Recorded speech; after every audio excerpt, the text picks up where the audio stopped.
What happens when order is broken? Shattered even. What do you do when the elements themselves turn against you? Well, I'm not doing shit. No, I'm not a hero, but they are. Woo! They are. And that's what this story is about.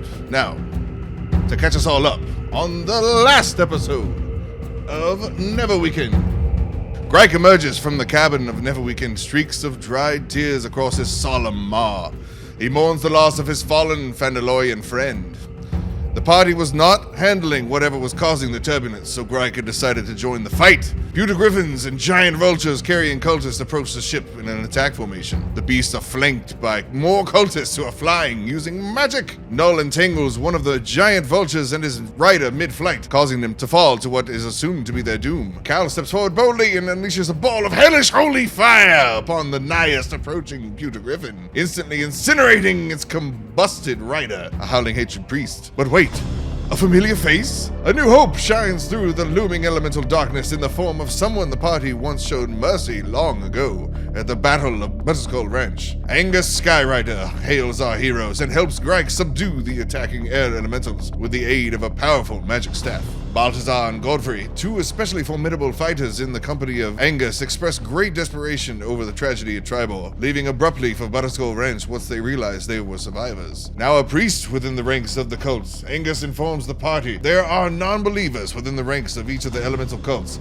who support the Sons of Savras, a name given to our heroes by their supporters. He says Countess Sensuri and her cloud giants are working with the cult of Howling Hatred to summon Yan Sibin, a prince of elemental evil from the plane of air. The cult has taken hostage the party of Icefire orcs from Moesko Ranch who had returned to begin recolonization. Warning them of Countess Sensuri's vile trickery, Angus bids our heroes farewell for now as he returns to his post at the Neverweakened, heads toward Axehold.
Hey, cut back to us. Hey, there we go. Hey, we're live. Nice. Hey. So, that was one of the surprises. Oh, I lied. So I said there was going to be a surprise when we get back. So here comes the surprise. Well, this is good anyway. I wanted your reaction. Anyway, so updated branding on everything. Oh. Nice. Nice. New look. Look at this. We're fancy, y'all. I'm taking notes from my wife, from more successful streamers. I like seeing the faces bigger on screen, and I've got a different. So this shows the battle map, but there's a different screen for battle that I think you're gonna like. I haven't seen it done. It might be done. There's probably a reason it hadn't been done. We're gonna find out. I see two of me. Cool. Oh, let me turn on the Discord audio. We're still in battle, right? We didn't. No. It was all subdued. Yeah, I just wanted okay. to start on the screen on the map again. Mhm. Oh shit. Well, okay, I kind of have to reveal here because it won't make sense the next map. So here's the other surprise. Hold on. Welcome, gentlemen, to the future of Roll20 gaming. He shrinks. So I have us on the game board, and I can move us around. Oh, look at that. You see your little game No pieces? way. I can move you Okay. around. That's cool. Okay. So now whenever we're like, okay, this thing over here by me, like especially Cal, that you can tell me, like, you know, There's do this over there's here, two. or whatever. Boom. Anyway, so I can keep you Now guys. we get a while you're- cosplay. Yeah, right. It's a little bit closer. What are we doing? I mean, other than that, We just got out of the battle headed to Axehold. Were you doing a long rest or a short rest? I think you. I don't know that we have time for a long rest. Because I think didn't it we was short rest. start? Didn't we start the day flying out? Right. Yeah, and I think we're what, half a day out from Axehold, or is it? Right. Okay. Yeah, although it's very stormy Stormish. and the sun's, blocked, it's gray, blue, lightning. Obviously, way worse toward the south, toward the direction of Axehold. But even where you are, now that the air elemental, the magic pocket has stopped, it's you guys are under the deluge once again. Are our new allies still with us, or did they depart? So some of them left, especially the badass looking ones. Baltazar and Godfrey immediately left, like mid conversation almost, as once they had learned that they were survivors from Tribor, that was their top priority. So they took off and hightailed it there to Butterskull Ranch. The remaining cultists are under kind of like you can assume that Angus is like was the most senior level supervisor in this group, and they are working for him. So the ones that he was chasing, Balthazar and Godfrey, that was actually a ruse. He was getting some free. So we're gonna say that once he got out this far, he and a couple of his lackeys had to return, but he let a couple of them go, and they you guys witnessed a moment, they embrace, and Angus tells them that this means basically they're throwing their life away. They'll be persona non grata after this once they leave, because they're supposed to be dead. He's going to go back and tell the cult that they're dead, but they are now loose out there working in your favor, in the realm's favor. We're gonna say we haven't done like an official formal like bastions and like followings, but I'm kind of building it in the background, and I think once you guys level up one more time, then we'll that gives me enough time to have it like officially written out, like the details. But there is a support group basically infiltrated every leg of the cult. And right now it's just the cult of elemental air or evil air. That's who you were Howling talking winds. to, but he did mention that they're in all of the cults, because they've been kind of ordered around and made to interact with other cults at the behest of the giants, who are now working with everyone, and it's just gotten around that, like, we're gonna say that there is a sign that people make. It's like an eye thing. It could be like an eye thing, Casabras. So, like Illuminati stuff. I'm familiar So with yeah, these guys. you don't know the Kind of numbers like, specifically, exactly, but they're out there. Somehow they make their hands to form the words, blood or whatever. I see you as a supporter of Sabras. Indeed, yes. Mhm. Yeah, little. So y'all see Fade. Currently, he just donned this new robe, and he is currently you can see him kind of off in the corner over by Goblin, kind of. Don't I look good, right? I look good. It And I, hasn't use- quite I attuned use my- yet, though, so it's super big on him. It's like dragging the floor. I cast minor illusion on myself to make it look more form fitting. It just sits there in the Spider-Man costume pushes the thing. Didn't have it sized up properly.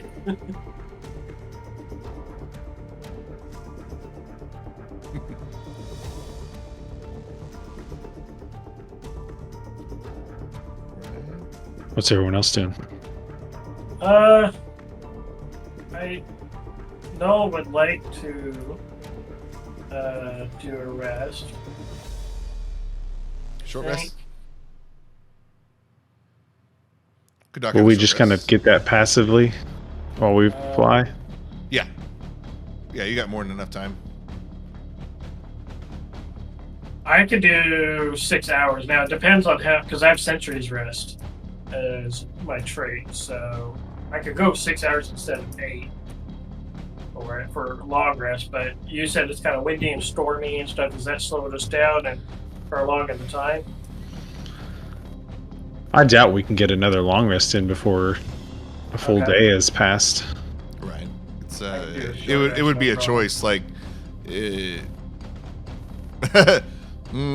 Technically, you receive no benefits of a long rest, except at like every 24 hours. that too, and I'm gonna say like because of the turbulence and you're no longer being attacked, obviously by air elementals, but the turbulence is bad enough that you wouldn't be able to rest really. So I gotta fix this. As you are working your way, again, like I said, it's a bumpy ride, not very fun, and so we're heading to Axeholm, right? I'm like Alan in Jurassic Park. I'm like taking the seatbelt and tying it down. Like I don't want to fall out of this thing. Null is just magnetic to the whole thing, so he's just kind of like pacing around and stuff like that because we're almost to the destination. So he's just kind of playing it out and relaxing and stuff. It'll be nice if we could get back on the ground soon. I don't think I much enjoy this flying around in this contraption. Has no legs has no stomach for the air. I see. No. Does one prefer the waves? No. None Just of that. not the fear. Give me solid Really? ground. Solid ground. Cool.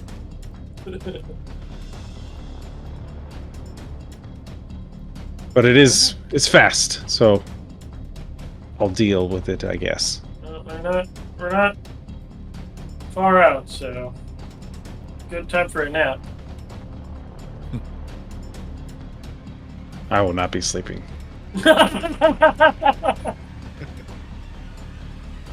My next thing I'll make is just the Neverweakened like at an angle and like stars going behind it or clouds going behind it fast, so it looks like it's, yeah. That's a cooler visual there in the middle than just this map.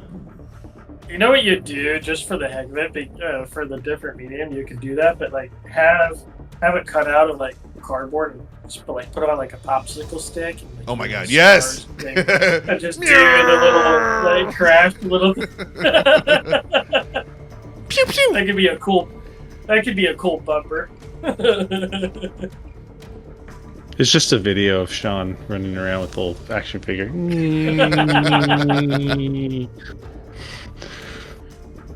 Here comes the airplane. Oh yeah, did you guys see the little Neverweakened in dragonfly? the title going back and forth? Yeah. I saw that. My wife's note was less stuff moving around. There's too much going on. I'm like, I gotta keep a little bit of it. Oh yeah, I'm also supposed to stop the background. Like, there we go. Too much going on. I'm like, okay, well I gotta have at least the Neverweakened in the title going back and forth because that's cool. All right. So I've got this gear that we talked about. I think I talked to one of the helmsmen of the ship, and he said that's the spell jam. Yeah, Titus. He said it's the spell jamming helm, but I don't think we did anything. Like I think we got attacked like right after that. Yeah, I don't think they got any there. Because didn't they mention something about being an Axehold? Like, that's the only reason you're here with us, too. Or not the only reason, but, like... Axeholm is how I got to Faerun. Right. And so I'm gonna, slowly make my way back up to the helm to talk to Titus about what to do with this spell jamming helm. Cool. Cal, Null, Greg, what are you guys doing? Null's kind of pacing around, and he's gonna find a nice little spot and hunker down and enter sentry mode for the next couple hours for his short rest, as he's processing the events and hopefully trying to prepare for what comes up. Real quick, Null, during this rest, and I imagine it a little bit like the Borg, how they walk up to their stations and just kind of shut down for a second and connect to in the like you're healing and it's the charging sound. Yeah. So kind of like that, but you don't need the the apparatus or whatever. It's just your self-contained. This time when you close your eyes and enter this state for a second, it's almost during the transition period, so it's only like a few seconds. You are seeing yourself, but also all the circuits and little gears and moving parts of the ship, and you see yourself like connecting to them. Like there's beams of energy, little dancing, kind of marching rays of light that are all moving all together, and they connect you to the ship. There's like and when you connect, and you're not seeing like a one-to-one representation, in 3D space. It's kind of a representation of all this happening, and especially when you're wherever you make contact with the hull or the deck, it's kind of really bright and concentrated and scattered, almost like when veins and arteries meet. There's the capillaries. It gets all crazy, and so kind of like that. But then nothing like happens. You just, that was weird, and you slip into your sentry mode. Tingly. Continue the rest is normal. Okay. Cal, Greg, what are you guys doing? Hear me now. And the people can. Good. Yeah, it's taking my short rest because did get hit a few times. So, and then let people know that so I know the guys now, so I can use sending with them because I know them now. Balthazar nice. And Godfrey. The other guy, yeah, Godfrey. Cool. I had to use up almost all my hit dice to heal back up. Wizard. Yeah. Yeah. Yeah, I was looking at my spells, see if I had any that would be passive for everybody. I think I had the you already used it also. Still got 2 left. Yeah, I didn't get fully healed, but I'm not hurting. Yeah, I'm not fully healed, but I'm 2/3.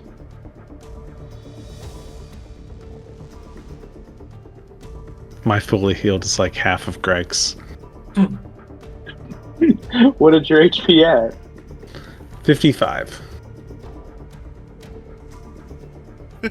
Yeah, Greg's sitting at 86 right now. Well, that's 20 more than pre-transformations me. too. That's how many? What's the owlbear? How many HP? And then you factor in resistance. Yeah, I think it's like 70, and then factor in resistance to everything. But Hey, you took like 200 points of damage in the Yeah. Tribor fight.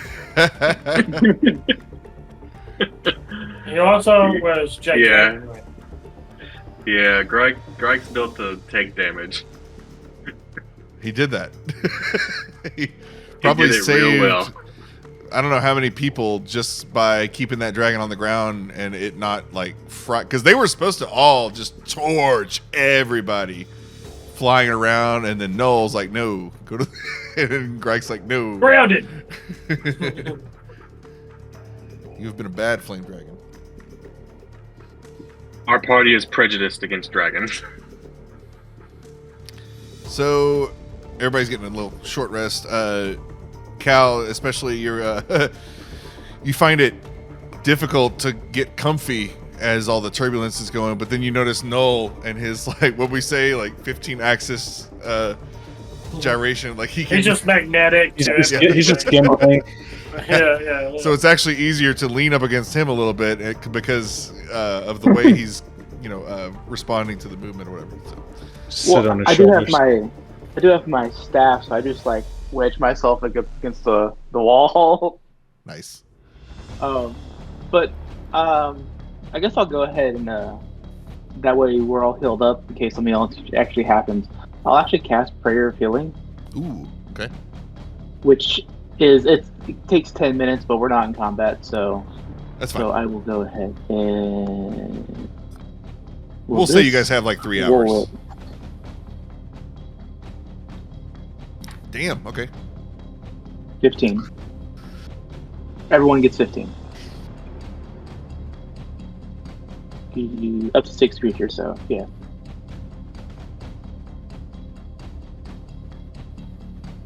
So, Fade walks up to the helm Titus. where Titus is talking to Vorenus right now. And it's funny, this is full circle. The guy I'm basing this off of, Ray Winstone or Ray Livingston? Shit, Ray. I'm gonna mess it up. Ray Livingston? He just passed away. He's like an actor guy. Ray Stevenson. There we go. He was also in the Thor movies. Okay. He played something in Andor, or was it Andor or Ahsoka? He was like a Sith person guy. There we go. Yeah, Ahsoka. Anyway, Ray Stevenson. So, Titus. Oh no, that guy! Yeah, he just passed away like a couple months ago. Uh-huh. He was also in that. Sucks. The movie's okay, but he was a badass Punisher in that Punisher movie he was in. Brutal. But yeah, he was in the series Rome, that's where I'm getting this Titus and Vorenus from. I like those guys. They are kind of Vorenus is kind of in the zone. He's very much in the zone right now. He's a great pilot, and he's used to, this is standard turbulence. It's not crazy, so he's just kind of vibing. And they've got some music going, trying to cheer up after all this, brutal, or at least get in the zone, stay professional after all the tragedy that they have seen. Like, you get the feeling that all the Fandalorians here are seasoned warriors, but they are shook from the events at Tribor, at Happy Horse Ranch. It was just epic enough, they're like, and these guys have traveled, to wild space and far realms and shit you never even heard of, and this was still like, oh god, they're terrified. And Titus is just finishing his sandwich as you walk up. Puts it away. He's cleaning himself. Oh yeah. So did you walk up with it, or? Well, I see him eating a sandwich after that fight. Like, you've got quite the hardy constitution. I have no appetite right now. Oh yeah, gotta keep your metabolism going. you gotta stay at 10. You never know what's coming around the corner. Hopefully it's nothing. Nothing else is coming around the corner until we land. Hopefully, But- all will be right once we get to Axeholm. We can trust Axeholm. Speaking of landing and I guess piloting the ship in general, I pull out the disc. You mentioned earlier this was a spell jamming helm, but we were interrupted. Is this something? Should I give this to you? Is there something I should do with this? Yeah, no, we can. Seems like it could be of use. This is the device. If you come look over here, and he's gonna walk you behind Vorenus, and Vorenus is like, "Don't touch me." He's like, "No, you're fine, whatever." So look around the back, and I'm gonna say it kind of looks throne-ish, a little bit like a throne, melded into this pedestal in the kind of center back of the bridge. And so there's not much room behind it, but there is like a little bit of room for a working room. And he reaches back and kind of undoes a panel, and inside it glows once he opens it, and there's like a steady light bluish glow coming out. And if you look in, he kind of steps to this. Actually, he walks around to the other side, and he like motions for you to take the spot where he was. And you guys are looking over. Take a look under the hood. Yes, sir. This here is a model 78. No, he looks in, and there is clearly an a gear-shaped hole, like a absence missing from all these gears, from all the rest of the gears anyway, and almost as obvious as like a record on a record player. Just imagine it being that obvious. Like you're holding a record, you see a record player, like like yeah, this goes like a two-piece puzzle. So yeah, he motions for you to go, but we could sit it in there and see what happens. Yeah, I'll take my mage hand and grab it and kind of walk around the side so I can see it, but I'm just kind of doing a little directing the mage hand to shift it into place. Perfect. And then watching and kind of looking back and forth as it like clicks into place, I guess. Yeah, so your mage hand is like you're being very delicate and very careful with everything, and as soon as it's like at a certain point, the thing takes over and it like grabs for it, and the little gears reach out for the device you had, the object, and as soon as the little tentacles touch it, the gear that you've had this whole time, I think it was uncovered at Bryn Shander. Or did you have this at the university? Okay, so from Bryn Shander. No, it was at Bryn Shander. We found it. Defunct, ruined, like almost archaeological find level of what you assumed this thing, and it's like as soon as the receiver grabs it, what's it called? Like electrolysis, when you fry off all the non-metallic elements from something. So it's like zzz, it does a little zap, and in an instant you get like a poof of smoke, and you and Titus both like it basically just zapped everything that's not pure.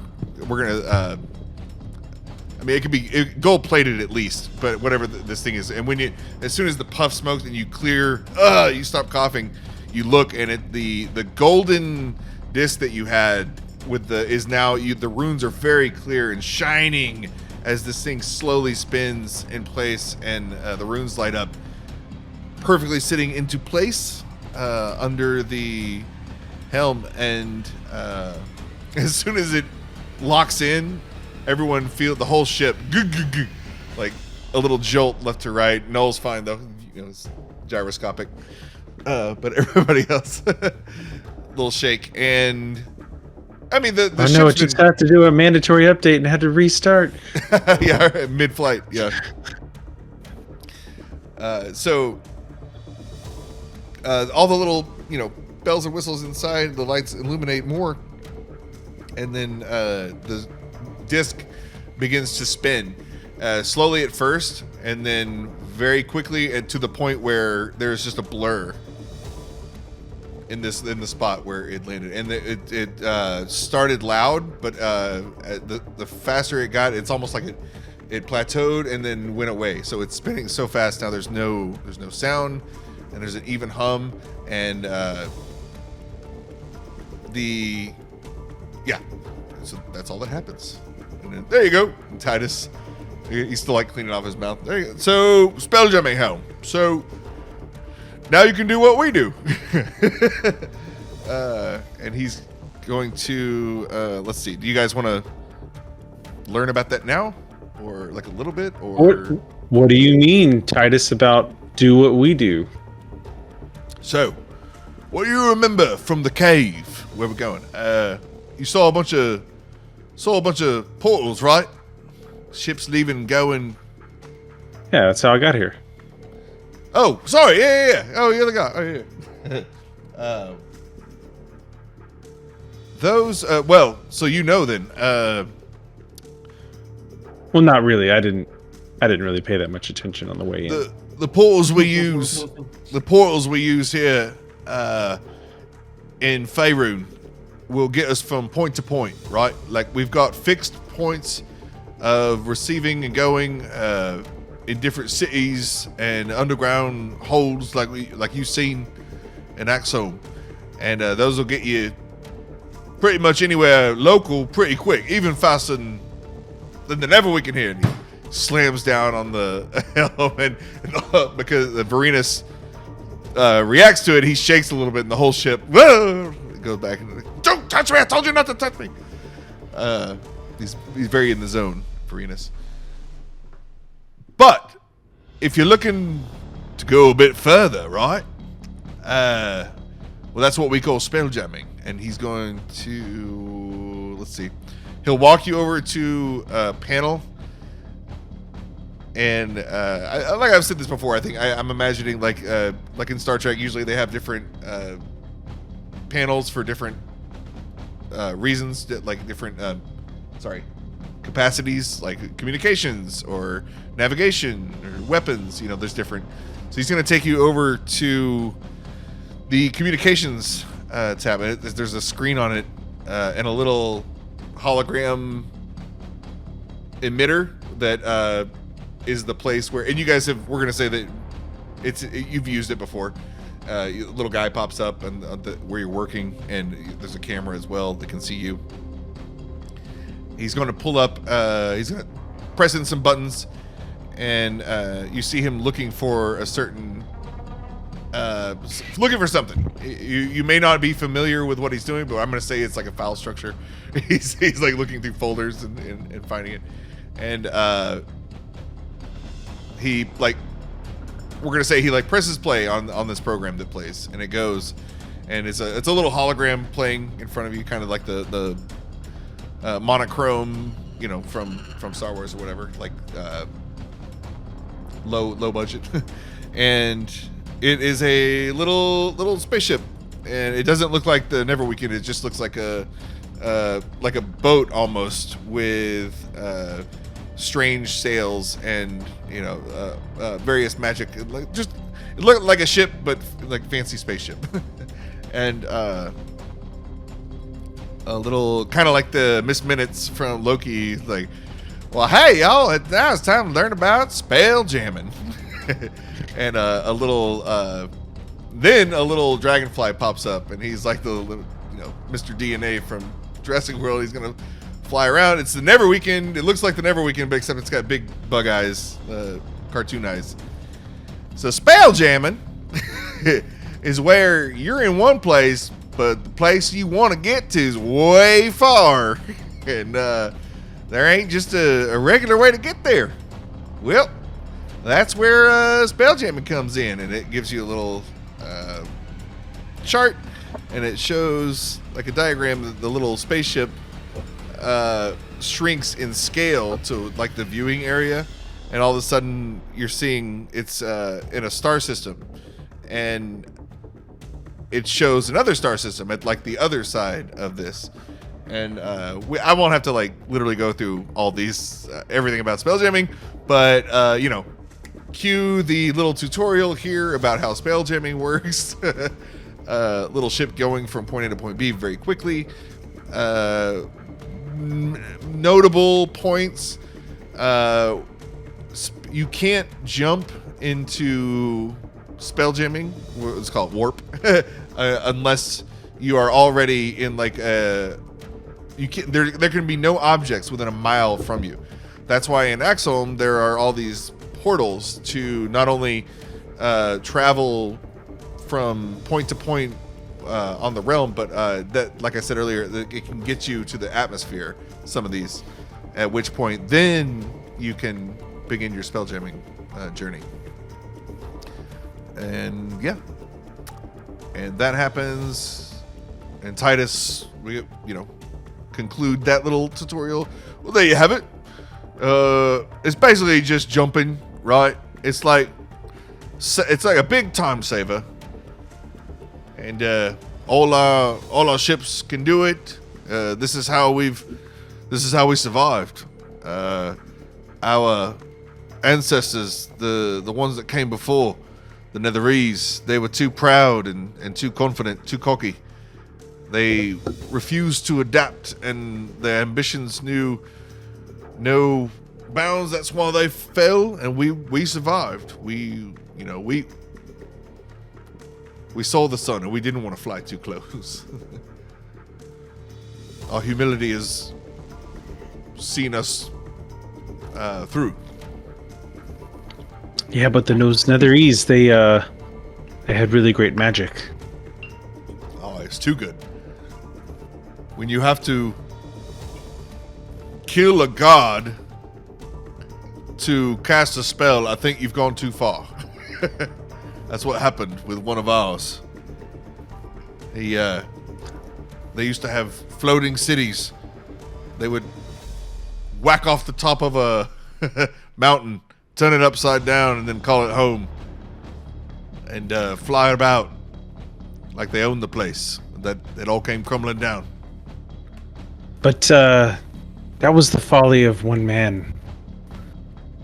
Think of if he had made a different decision of what the world would be like today. We need to reclaim that knowledge. Perhaps, yes. I'll give you a warning, though. Vorenus, actually, this is Vorenus saying this. And Vorenus, you know what? I'm going to say he's so in the zone. It's like a headset. It's like over his eyes, and he's like, navigating or piloting the ship so much you can't even see his eyes. And he's going to give a warning like, the folly of that one man, of Netheril, it was the culmination of a cultural hubris. It was just like, it was going to happen sooner than later at the point where they were. Just an unintentional ad for headphones. Well,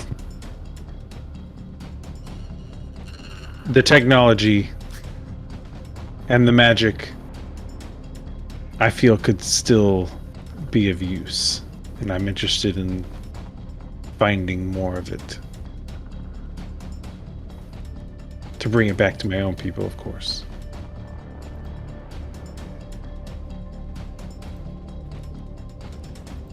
So spelljamming means we can have better access to that. Then I'm all for it. Maybe we can put all this, all these giants and cults behind us. Just go and search for that.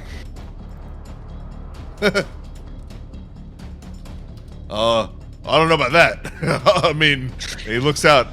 He pulls up a portal, like a window. He released the shades, and it's like utter chaos outside. A cow flies by in a tornado.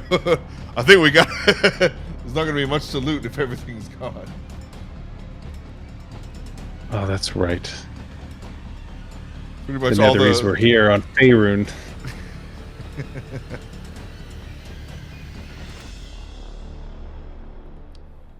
Well, I guess we'll have to deal with it then.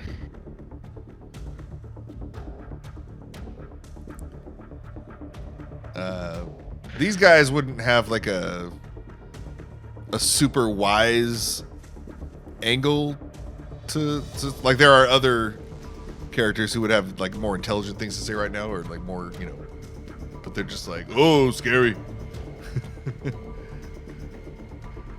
It is indeed.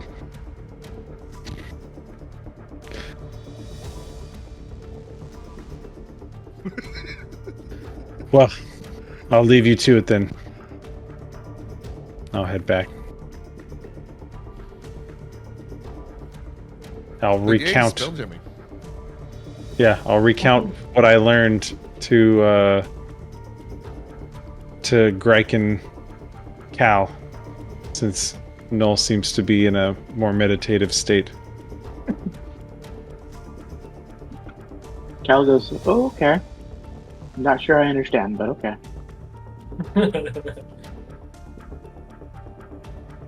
I keep forgetting that my intelligence is a -1, Sean, so... My wisdom's a +5, so it's like, yeah, I know stuff. Yeah. I'm not great at what I know, though. You're great at vibes. Cool.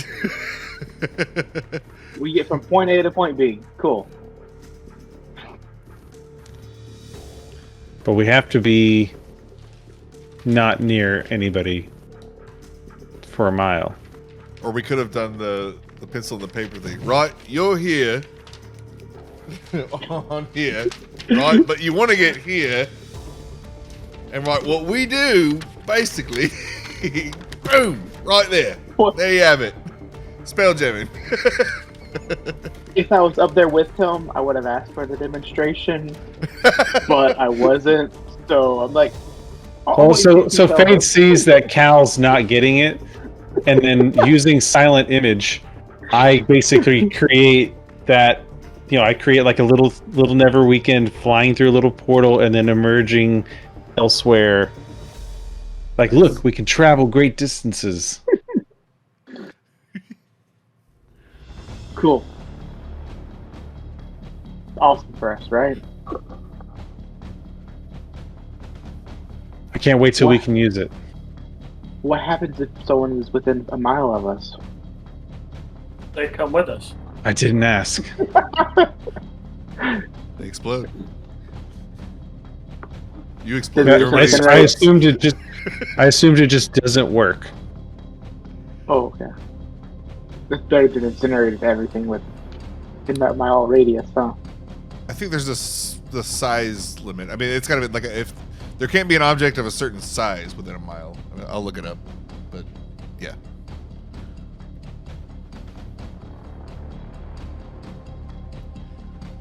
It shouldn't be too hard to just fly up until we're clear. Fly up a mile. Okay. Yeah, the Phandalorians are secretive, basically. They have ties with like either comparable cultures with like technology, and Strixhaven falls into this category. So that's really the only reason. Yeah. At Strixhaven, we just teleport. We don't need machines. Aaron says that if you're within a mile and it incinerates everything near you, just fly at the giants and then warp away. You There just you go. kill everything there. But that might not be how it works. But that's just what Aaron no, says. I don't think so. Now, Cal doesn't know this. Cal just says, okay, we go fast. Just Cal's appear, like, reappear. Charlie and Always Sunny. He's like, so you understand what we're saying? He doesn't understand what we're saying. No, I get it, man. No, I get it. All right, so we're here, but we go here. Oh, yeah. No, yeah, totally. Man, he's not getting it. He's So we're here, right? All right. So, anything else? Axeholm.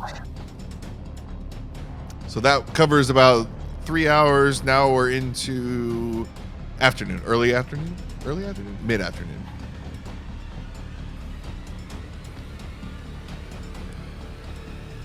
I have a meal while we wait. And you wouldn't have seen it, but you did pass by pretty close to Fanelin on your way. It's just that you know if it was clear skies, you would have been able to see at least some of the structures. But it's just at this point, as you so the Sword Mountains go east to west such a way that you have seen a horrible storm happening above Axehold, but as you go west, the storm starts to dissipate a little bit, but it's still pretty bad. Sorry. And we are approaching Axehold. So here we go.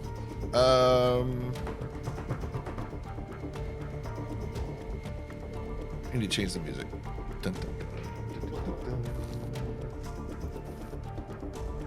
dun. A word from our sponsors. We don't have sponsors, but we will. No.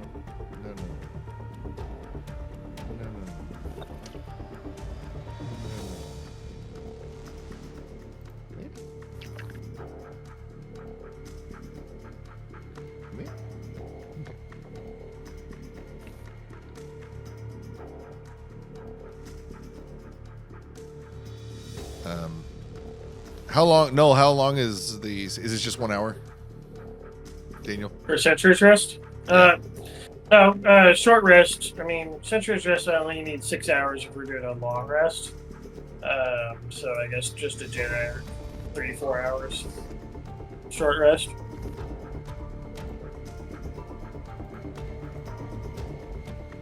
Volume right. As you exit your sentry mode, again, that sensation and almost visual. It's more of a feeling than a visual. More like Daredevil when his echolocation, how he's able to visualize everything. It's more like that than actually, seeing something. But again, as you slip out of sentry mode, you see this lively convergence of energy where you touch it where you touch the ship.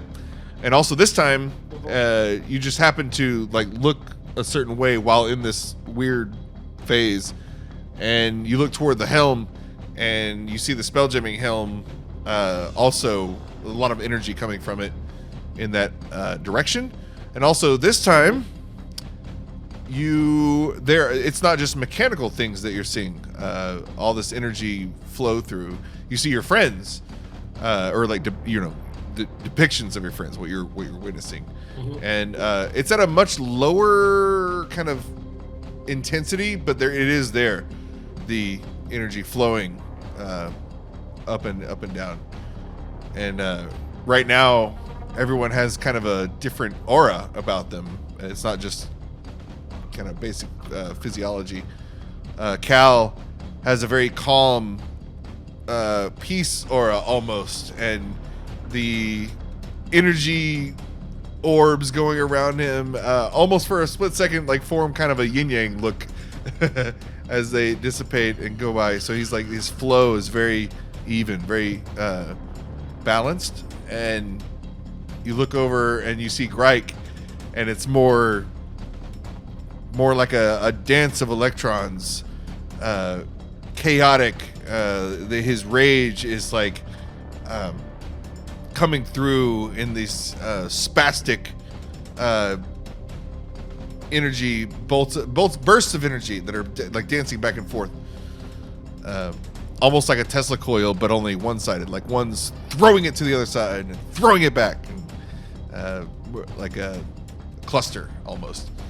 And then you look over to Fade, and Fade's is almost like a metronome going up and down. It's very even keeled with accents at the crest and peak. So, vo, vo, vo, vo.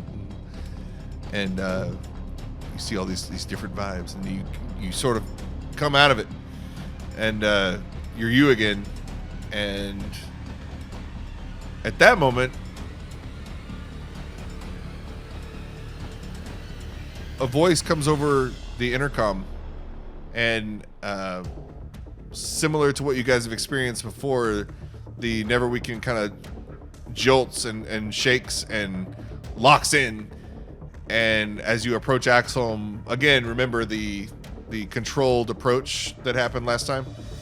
The Axeholm's tech has the ability to intercept incoming ships and control their descent. So this starts... Yes. As this starts, Vorenus, he kicks back in the helm and he puts up his visor and he lets go of the controls, confident that his fellow Fandalorians are drawing him in now. And a voice comes over the intercom. And it's a little patchy. It comes in a little distorted. And you hear screaming. It goes in and out. It's distorted. And you hear a few words come through the chaos. It'll be like distortion, run! Distortion, and it drops out completely. And then it'll come back on full volume, like a weird cut out again. Distortion, feedback comes in, and save yourselves! And at this point, the Neverweakened, its tractor beam starts to like shake back and forth. And Vorenus hears this and reacting. I'm using my headphones. He's like, he gets concerned. Well, first, what are you guys? What do you do? How do you react? I think Null just got jolted out of his sleep, or sure, like he was into the sleep and he just wakes up into this whole mess, right? Is the tractor beam still going, or are we falling out of the tractor beam? It is, but it seems falling out. Sporadic. It Going off and on. seems you can tell by the reactions of Vorenus that it's behaving unexpectedly, and you remember it behaving differently last time.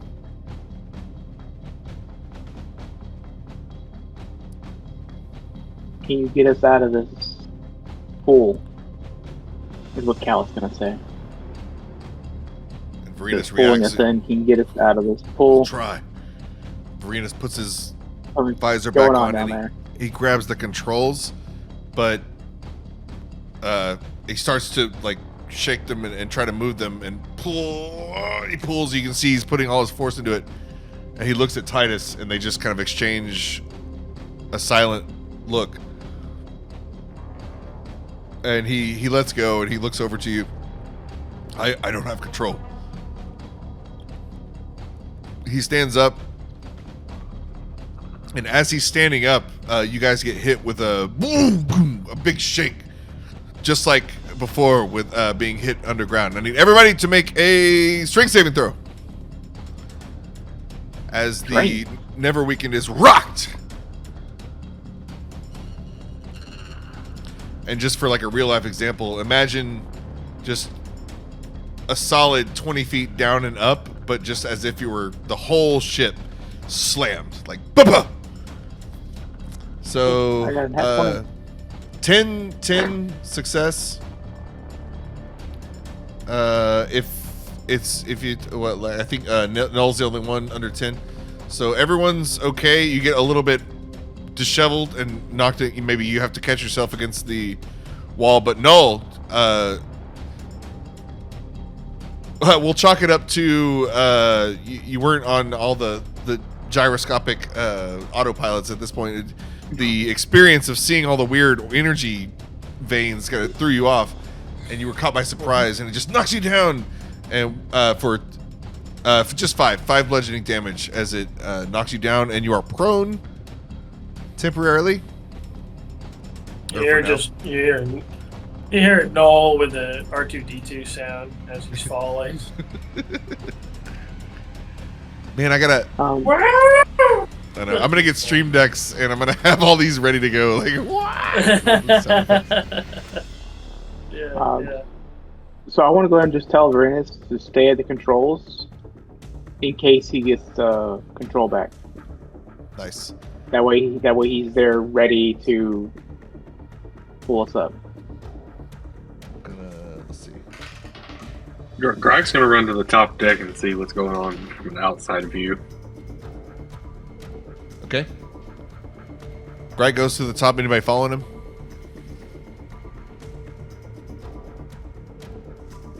Cal will follow him as well. Josh, you're muted, I think.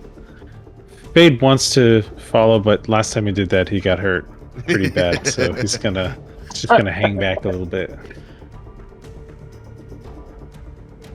Yeah, Fade just comes to the stairwell. Good. What's it look like up there? So Greg opens the door to the outside, and immediately, it's like almost like you're in a submarine. There's so much water coming in just from the storm. Greg, stout as ever, left, right, just trunks going out there. He's stable. Let's see, Greg. Yeah, and outside, Greg, you don't see anything out of the ordinary. It's just a storm, but that's happening. Vorenus does listen to Cal. He heeds Cal's warning, and he composes himself. Regains his composure. Puts the visor back on, sits down. Even though he can't move, he's ready to try if the control is let up. So. Titus goes up with Grike, and Aziraphale, Crowley are going to man the weapons. They instinctively kind of like, oh, something's not right, and they're going to man the mangonel.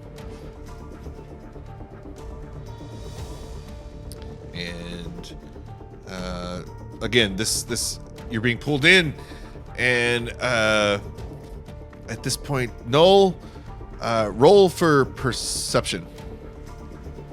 As you're all rolling in, just a generic perception roll. Never mind. Just I can do the things that have been. Oh fuck yeah, that worked out. I was like, as soon as I said it, I was like, it's not a thing I really want to roll for. And okay, well then it is the thing I want to roll for if that's the roll. I got a +8 to perception, so no, hell yeah. Floor tastes good, but No, perfect, man. Story. So, as you're on the ground, Null, prone, as soon as you hit the ground, actually, it's almost like you are. It's a waking dream. The little glimpses that you've had before, and I'm gonna chalk this. I'm gonna port this all the way back to the one time that when you leveled up and you were able to rearrange your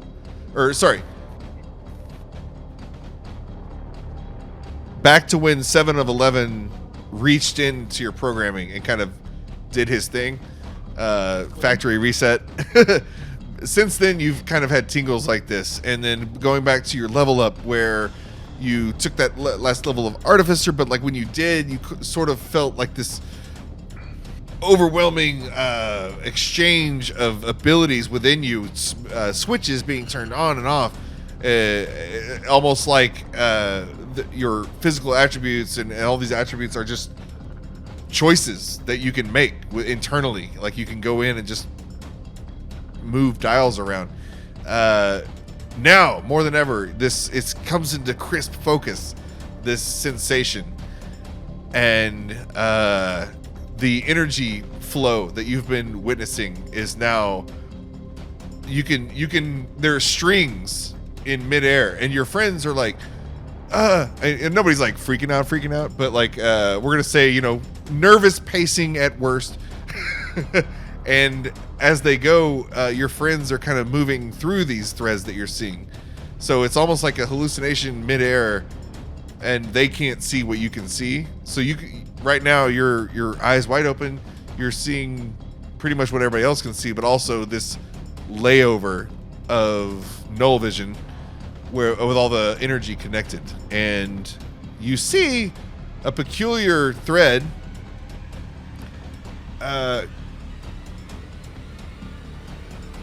originating from outside of the ship and coming up through the hull and targeting the helm. And it is discordant with the other energy flows around it, because everything else makes sense. It's like you see Cal makes sense. You see the ship, everything's good. You make sense, and then there's this weird, gnarly, hairy corkscrew energy thread, like fucking with the flight. You get the sense with a 25 perception. This is something that is bad. Okay. It's about 10 feet away from you right now. Like you can, when you move in the space, you can move toward these things, and they're like, they are in real space. It's just you're the only one that can see them. Do I recognize anything, or do I know? You have no fucking clue what's going on. You, as like, if you were human, you'd be like, I am tripping balls right now. What the hell? Okay. Interesting. Is there something I could? Because I'm not close enough, but can I maneuver myself closer? Yeah. Okay. Yeah, As you do, we're not in initiative, but like we'll say, moments are hectic now, and the chaos it's getting harder and harder to do this. But you take a few steps forward. You got your magnetic boots activated, and this thing is you can tell it's grabbing when as it gets closer to Vorenus at the helm. It's like a fork tongue. It forks out, and it's grabbing his, like, the controls of what he is, and you see Vorenus's hands on those controls, trying to get control, but he doesn't, he can't overpower this entity, whatever's happening. Okay.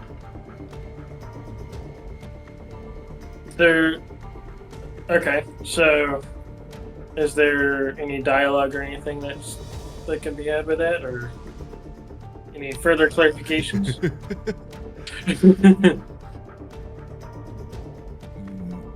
I don't think so. It's not like a sentient thing. It's a bad thread. Bad tentacle. Just a bad thread. Can I sever it? If Try. it's a bad thread, do I get? Okay. You can certainly try. Okay. What do you do? You said it's a bad. Null pulls out his dark blade. Okay. How does everyone react?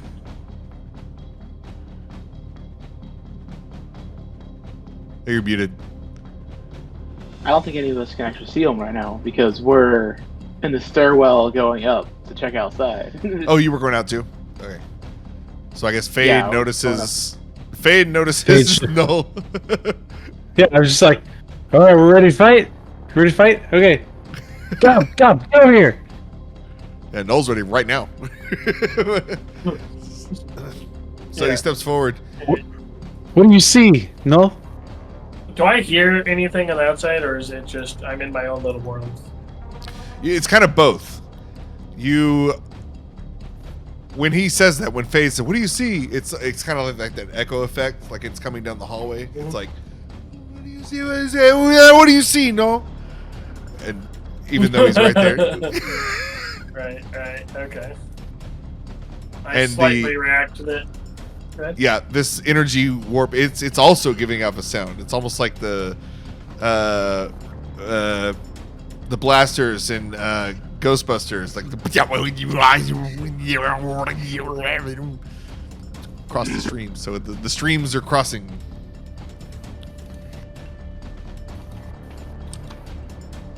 I'm going to continue forward with the Sunblade and try and strike the bad thread down. Even though, so Null makes a slight acknowledgement of like the passing sounds. that seem familiar to him, but he doesn't do anything. He thinks it's just perhaps just the environment being weird to him or whatnot. So he's gonna try and sever that path thread. So we're gonna do 3 rounds. You guys have 3 rounds until something happens. We're gonna consider this round 1.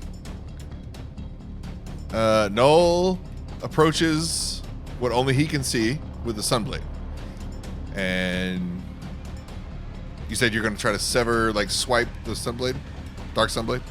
Yeah. So I'm imagining like the thread is a different color, perhaps, or some sort of indication that perhaps this is a bad thread. Yep. Kind of thing. And so he's like, just sees it stretching across him, and he's just going to take the blade and do just a clean, really graceful swipe down. Swipe that shit. Swipe left. Right. As real quick, as you approach, I said you're about 10 feet away, so you make that distance, and as you close that distance, the other threads, like the friendly threads around, or just like neutral threads, you pass through, bend to your movement, so they kind of some sever and then reconnect as you pass through them. Some go up around you. It's depending on like the intensity of the stream of energy, but all of them, as soon as you make any kind of contact, kind of react a little bit in some way. It's like a little pulse of energy, like a slight change of color, but you don't like hurt anything. You're just like moving through everything, but it is responding to you. But yes, you step forward with the Sunblade and go ahead, make your attack. This is round 1. Okay. Round 1. So I'm going to do this. Now, are we playing by actual combat rules? Is there 3 attacks, or do I just have the 1?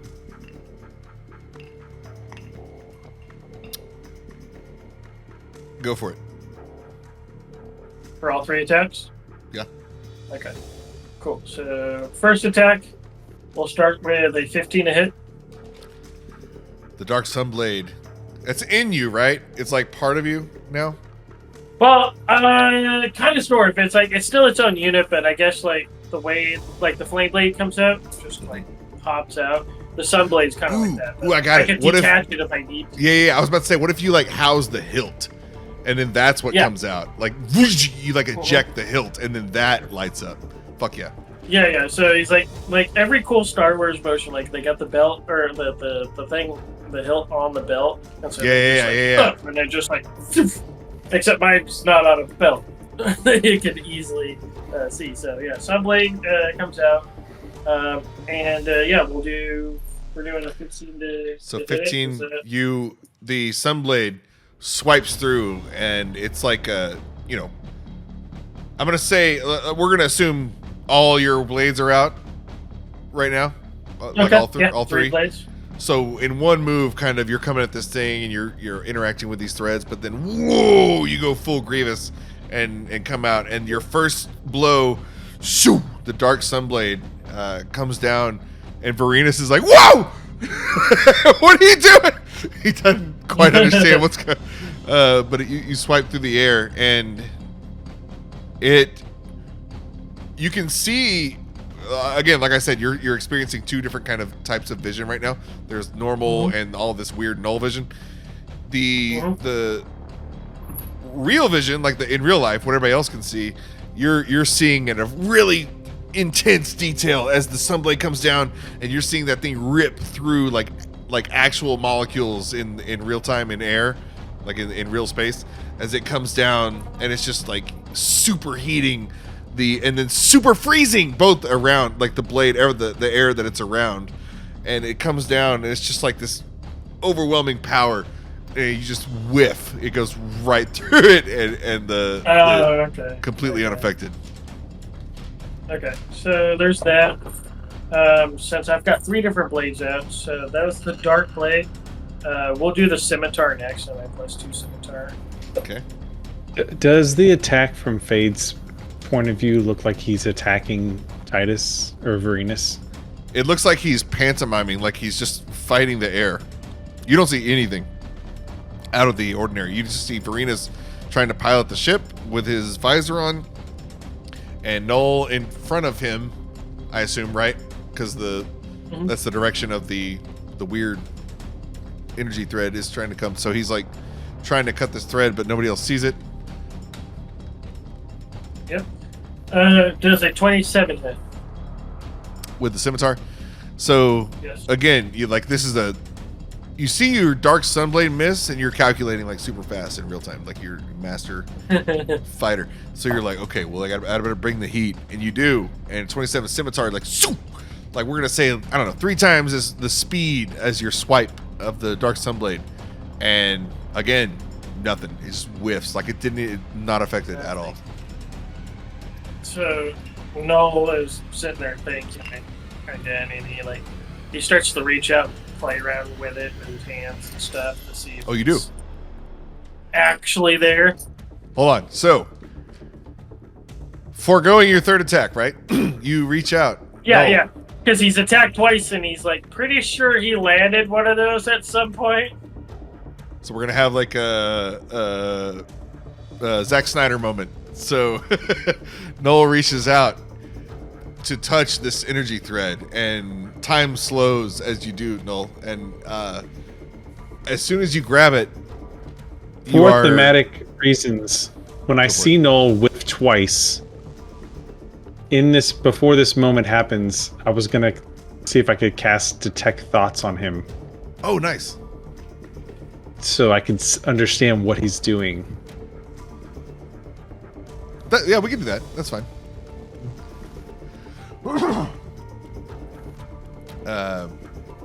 What would you see? Do I tell you what you see? Well, so I can get his surface thoughts. Okay. For the duration, you can read the thoughts of certain creatures when you cast a spell. You initially learn surface thoughts and what's on its mind in that moment. So I'm just trying to get an idea of like, is he attacking? Is he going crazy? Why is he attacking the air? So What is Null thinking? Yeah, what are the buzzwords? You'd probably be thinking. Go ahead. Yeah, I think it's like he's it's a mixture of different like half thought sort of thing. Like, so there's not like a full sort of thought, because he's mixed up in his own head kind of stuff too. So thread, blade, bad thread, I think maybe comes out to be a little bit more clear. Bad thread. He's confused. He's in a weird space, so space is probably there. So these are keywords that are just like, or maybe like you hear them narrated by his voice kind of thing too. So there's just these parts of these different thoughts, and then he's like, as soon as he whiffs on the second bite, he's like, "What's going on?" Does it hit? And then he's like, "Touch it" is the next kind of thing before. Okay, so now I can feel what he's feeling as the Snyder moment's happening.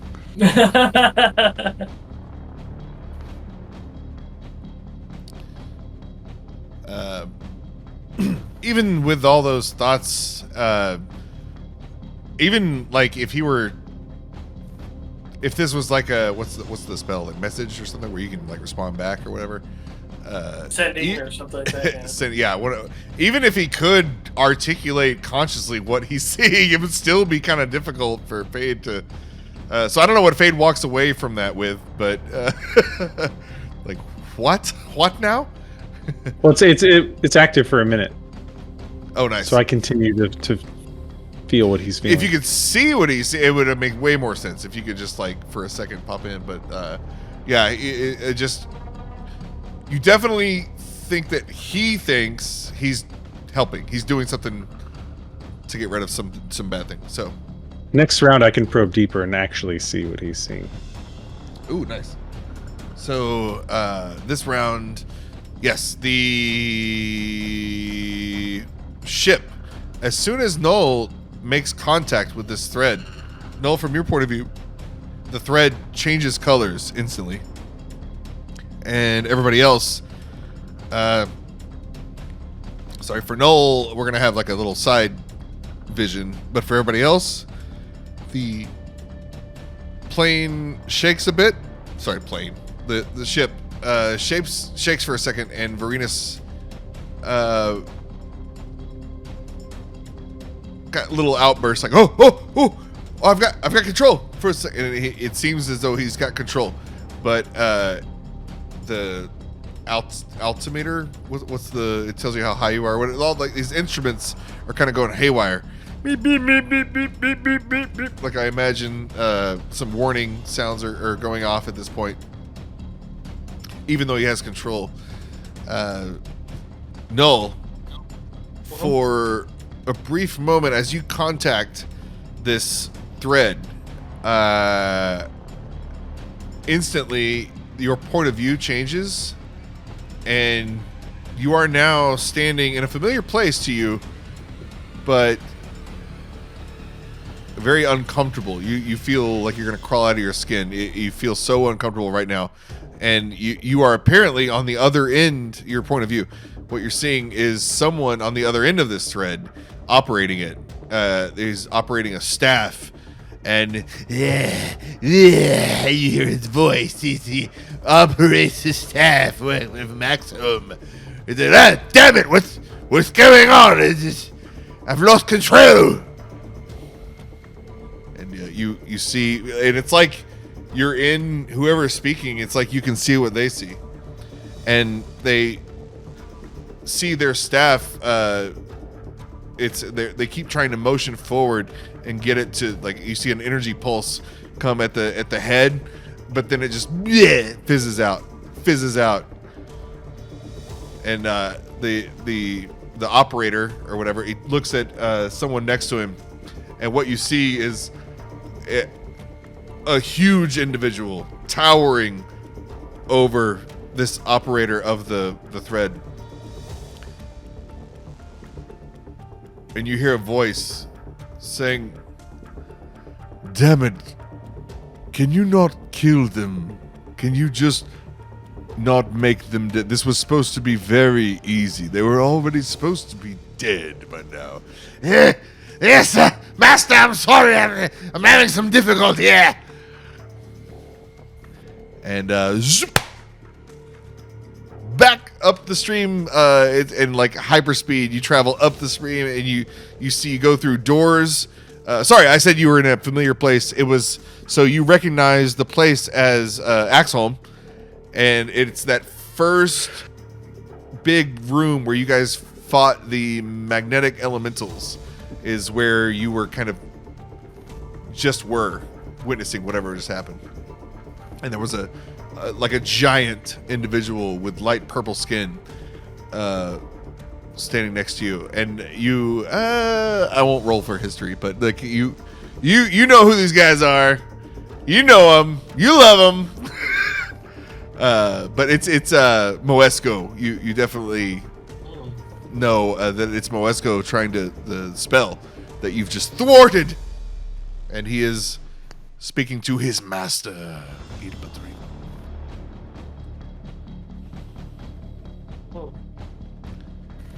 Interesting. Mano's a little surprised by this, obviously. He's a little taken aback by where he just for it all. And he asks like how or why. And he's like, how? What? Well, you're back at the ship now. You're like, zoop. Yeah, well, yeah. And he's still like, he's processing. He's like, how? As you come back to yourself, you hold in your hand the thread, and you don't feel weight to it. You don't feel like pushback, or what's it called? You don't feel tension. Resistance. Yeah, tension. You don't feel resistance. You are able to move this thread as if it were air. It's so easy for you. But it's in your hand and it's alive. Like it's active. What do you do? you can imagine like an animal trying to get free. So you have it almost like, we'll call it the throat, and then the head is over there like trying to latch out at the controls of the ship. Hey, Null has got this thing, and he turns around and he asks, "Do we have some place to lock this up?" He just like turns around to this thing. Fade looks at you quizzically. What are you talking about? No. This. Whatever this is. Nobody sees it. There's nothing. You're holding nothing. Interesting. Do you have a closet? Or like a cage of some sort, perhaps? A room of any size would do. Maybe you should sit down.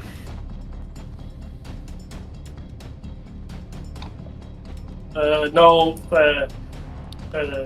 he's a little, I don't know if nervous would be the thing, but he's feeling, kind of anxious, I guess, right? He just came out of this whole thing, he's trying to process a bunch of stuff at once. This is, kind of some feelings he's never had before, so is there like a room nearby or so that he can lock this invisible creature into? The thing that he can only see, apparently? It's a thread. Yeah, the idea of a room, it's like this thing is already going through through stuff. All the hull and the mechanical stuff, like all the equipment going right through the floor. People, like in this time, you've had this thing, and like people are kind of scrambling around, and they cross through it and aren't affected at all. Like it's this weird inter/quasi-dimensional thing happening that only you can see. Yeah, I can see. It doesn't speak when or anything to it. So like if Null asks it, it's like, what are you? Oh, okay, interesting. Who are you?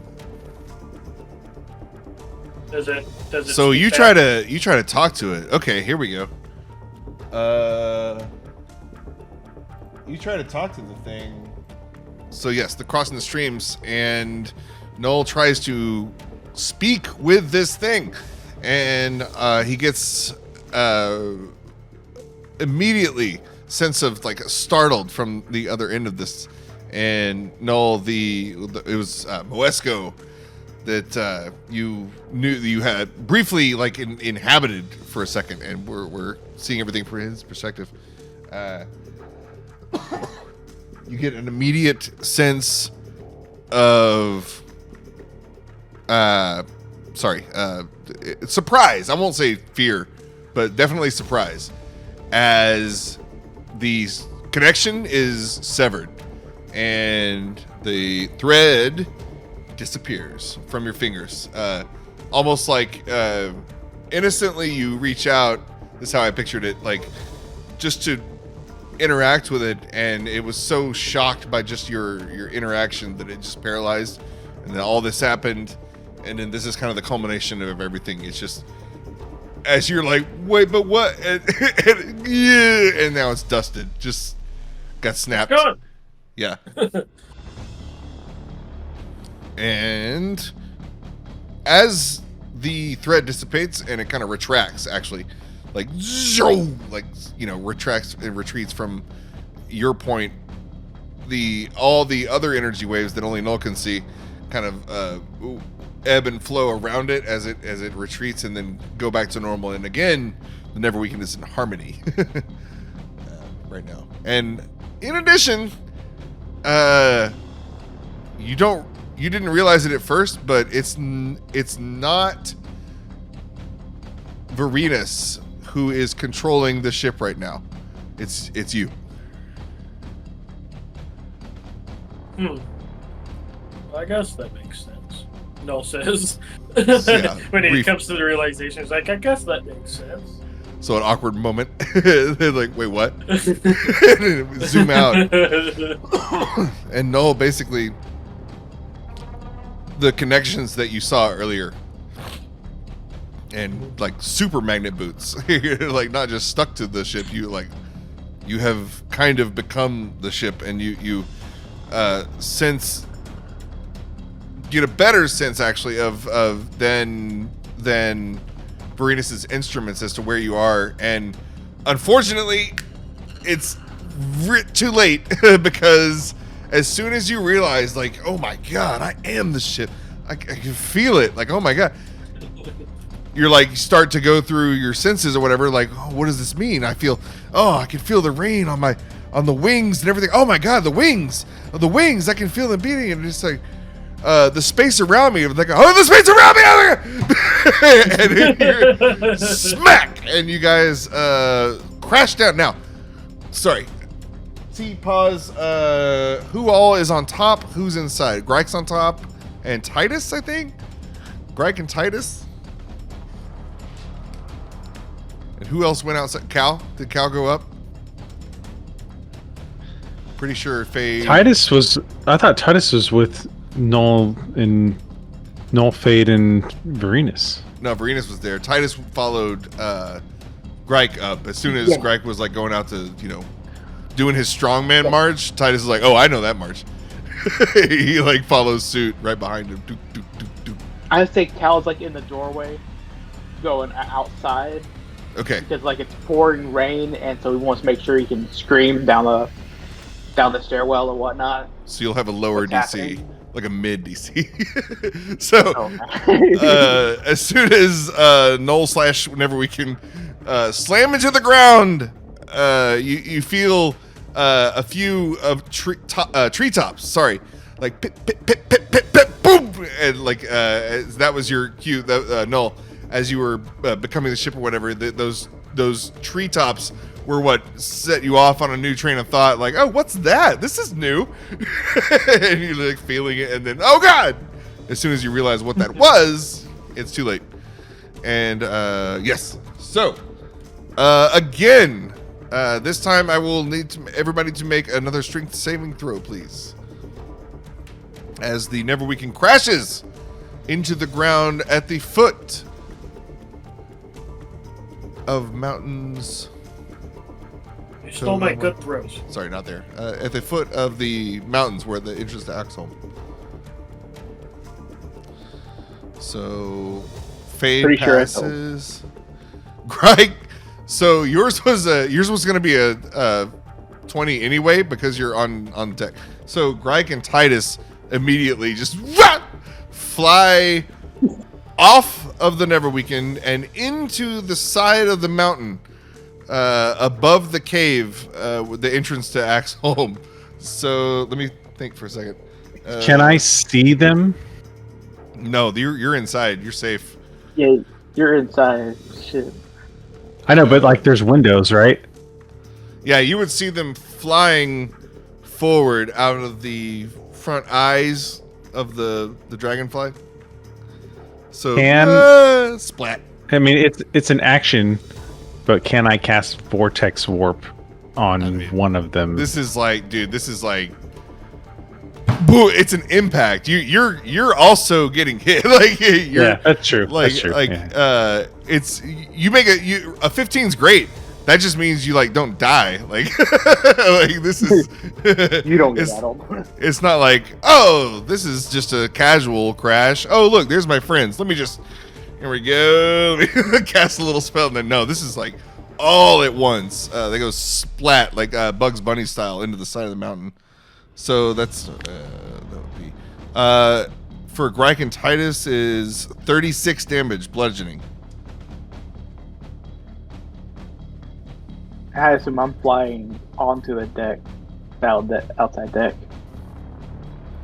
Because I was right in the doorway. And Cal, yeah, that's bad. So, no, yeah. You just get like extra shook within the stairwell. So it's still going to be, let's see, that's a mega fail. That would be, after that, 18 damage? 18 damage. As Cal is, like, we're going to flavor it as boom, boom, boom, boom, boom, boom. Like, ping-ponged inside. Exactly, in the stairwell, because it's such a tight space. And Null also 18. That is 18 bludgeoning from the shaking. And I believe just woke up. Why are you hurt? I'm gonna. If you didn't already have control, does everybody have control of the Neverweakened token? No, not the token particularly. Actually,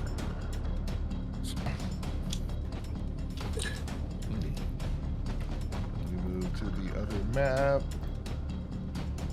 We'll figure that out later. But Null, for all intents and purposes, you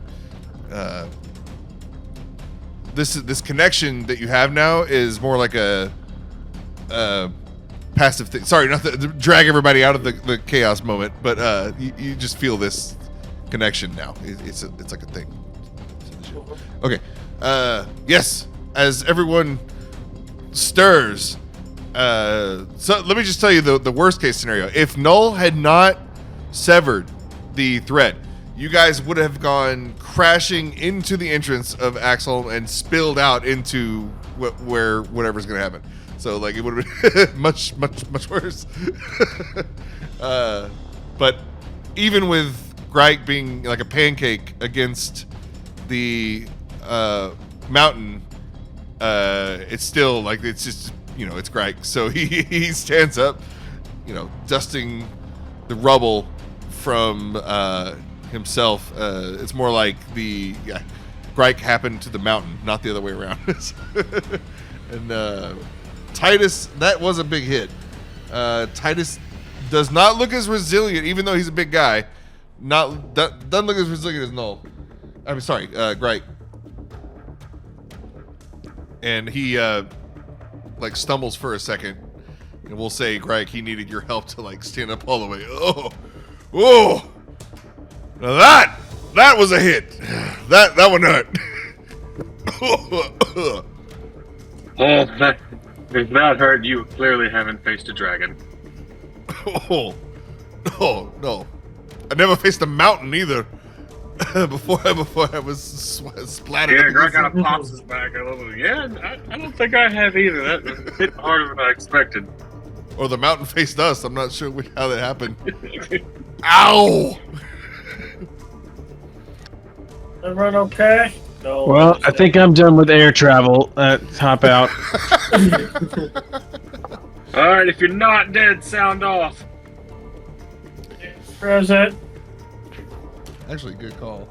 I'm gonna roll just because I can. Ooh, fail. Pass. Pass. Well, and then Titus failed. So a 0 fail. The Azamar Fandalorian inside also takes full damage from that bash inside, so that's 36. Everybody else succeeded. Null, you also, so you're keeping track of your HP and stuff. You, in addition to your health, you sense the ship's health now.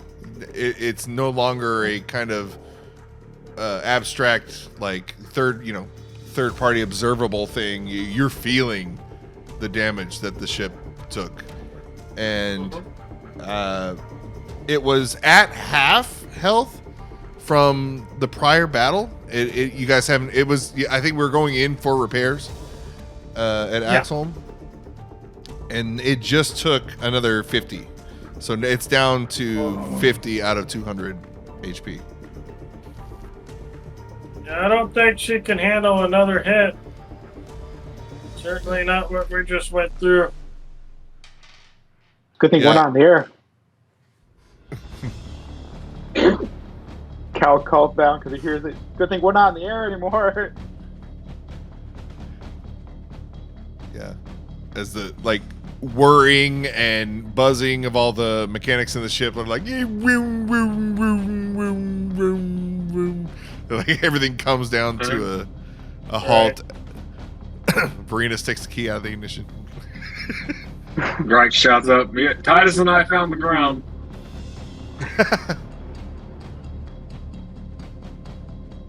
hard. Great, I'll join you. It's hard. Ugh. He like Titus is looking at his helmet. There's a huge dent in it now. He's like, "Damn it!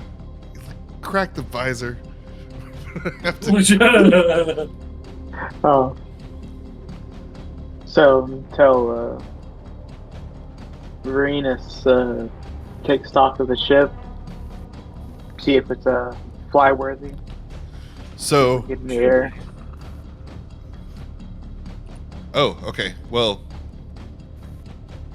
you asked him that, but he seems really concerned about Axeholm right now. He's like, of course, yeah, we'll get to the ship, but right now, this is a home. What the hell just happened? This is, we have control over the ships as they approach. What happened? That's We'll go and check it out. Need you to be here. That way we have a place to run. yeah. Let's survey of the surroundings, damage reports on the ship. See. You can't ask a man to not protect his home. Hey, that's my home. I'm going in. That's my family's in there.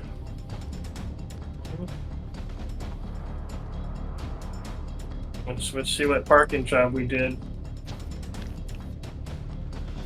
Fuck the ship. This is your ship. It's not my ship. My family's inside. He would be more polite. I was just being silly. Yeah.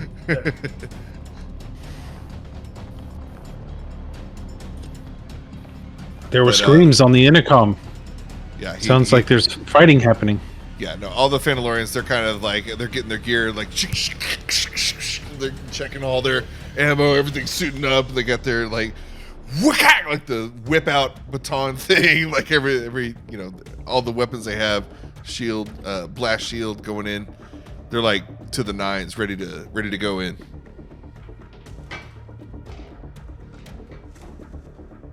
Yeah, I didn't specifically say it during the short rest, but I definitely attuned to my robe in the short rest. Yeah, Null is preparing his blades and stuff, ready to walk out with the rest of the group and tackle whatever may be outside. Robe of the Magi or Archmagi? Yep. Nice. This elegant garment is made from exquisite cloth of white, gray, or black and adorned with silvery runes. Very good. Okay. Cool. So when Cal was wearing it, I don't know what color it was, but when Fade attuned to it, it turned black. Nice. It was Greg that gave it to you. Oh, I'm sorry, Greg.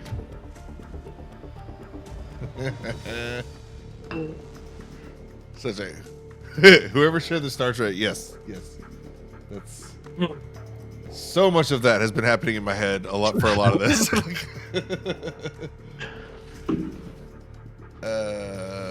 Cool. Everyone emerges from the Neverweakened, it's looking not great. Like, we'll say one of the wings is a little bent, and so it's like bzz, every now and then it'll buzz, but it's like malfunctioning just a hair. You get the feeling it's still flyable, but it is not looking great.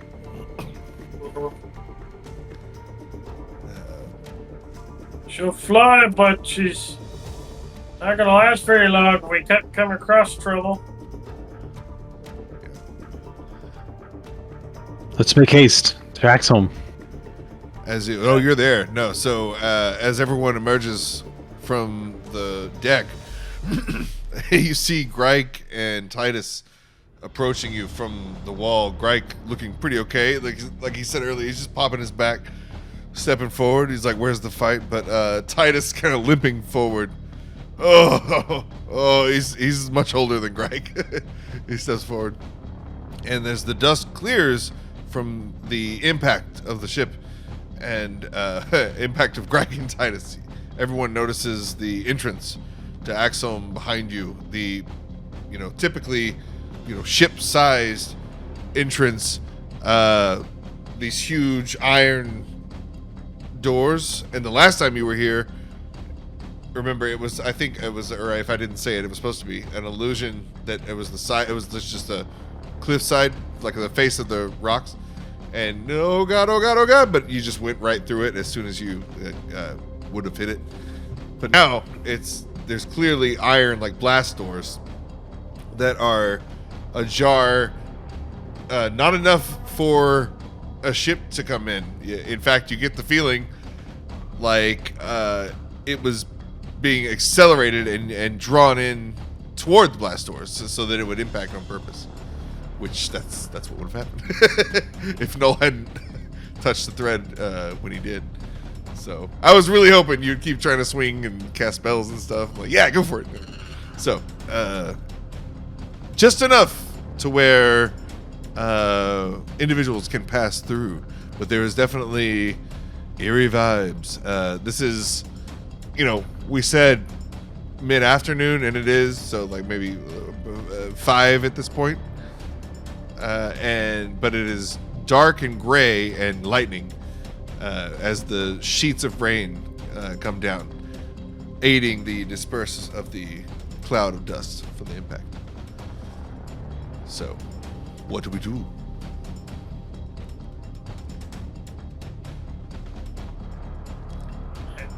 Guess we're venturing outside, right? Greg's gonna walk forward unfazed. Yeah, Enter in. I assume we were charging ahead. That's what I've been Cal- doing earlier. Cal's gonna see Titus, and he's gonna give him a small heal.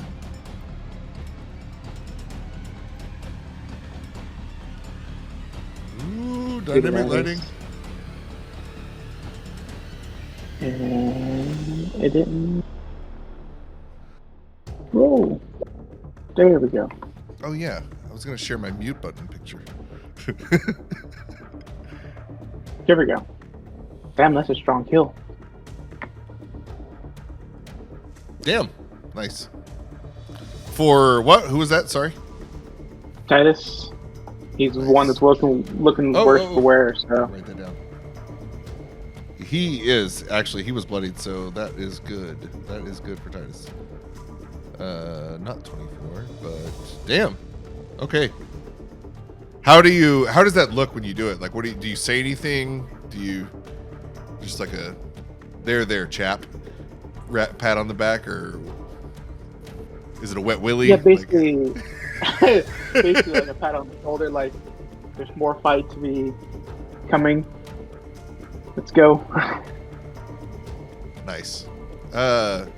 Who is anyone like? Does anyone want to be near Cal at this point? You know what? Fuck it. Yeah, let's roll. Everybody, roll perception in this moment. I don't know. I the question. Who wants to be around him right now? Grike. Ooh, shit. Well, I mean, Cal, you don't count. It's Grike, your friend. I mean, you've known Cal. Let's see. Aaron joined like what, session 12, session 14, something.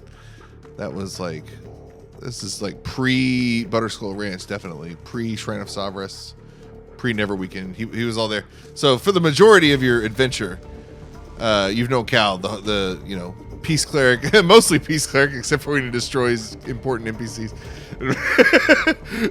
in a fiery blaze. He's dead. No, the storyline I spent 12 hours reading. And you remember like some really strange things that have happened to him and your fallen friend, Mando, ever since the Shrine of Savras, where they both kind of had a brush with the divine, and at several points after that, you just know, like everybody in the party had noticed, just like weird things happening with those two, and respect to Mando. He's fallen now, but Cal, Grike, you just happened to, and you weren't like staring or anything. You're just everybody was kind of squaring up to the entrance to Axeholm, and you happen to witness Cal reach over to Titus for the heal, but you notice this, but you don't know. You see this, and you instantly notice that Cal is not consciously doing this, nor does he notice this, because if he did see what you see, he would probably be freaking out. But and I can't remember who. Yeah, never mind. As Cal's magic comes out of his hand, there is, and his staff, like Cal, we're gonna say you're like holding your staff, and your hand comes out. Above Cal, there is a huge eye, and it kind of, I'm imagining like a non-evil version of the Eye of Sauron.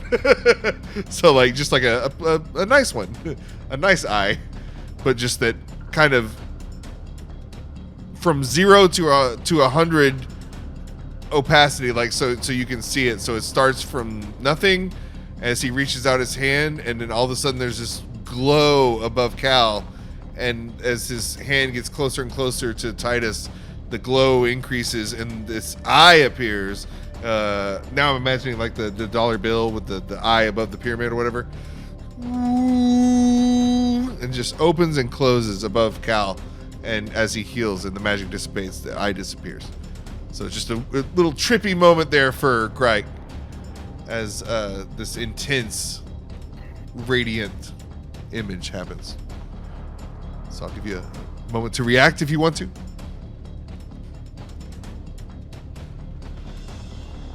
I mean, Greg's kind of like, well, that's weird. Oh well.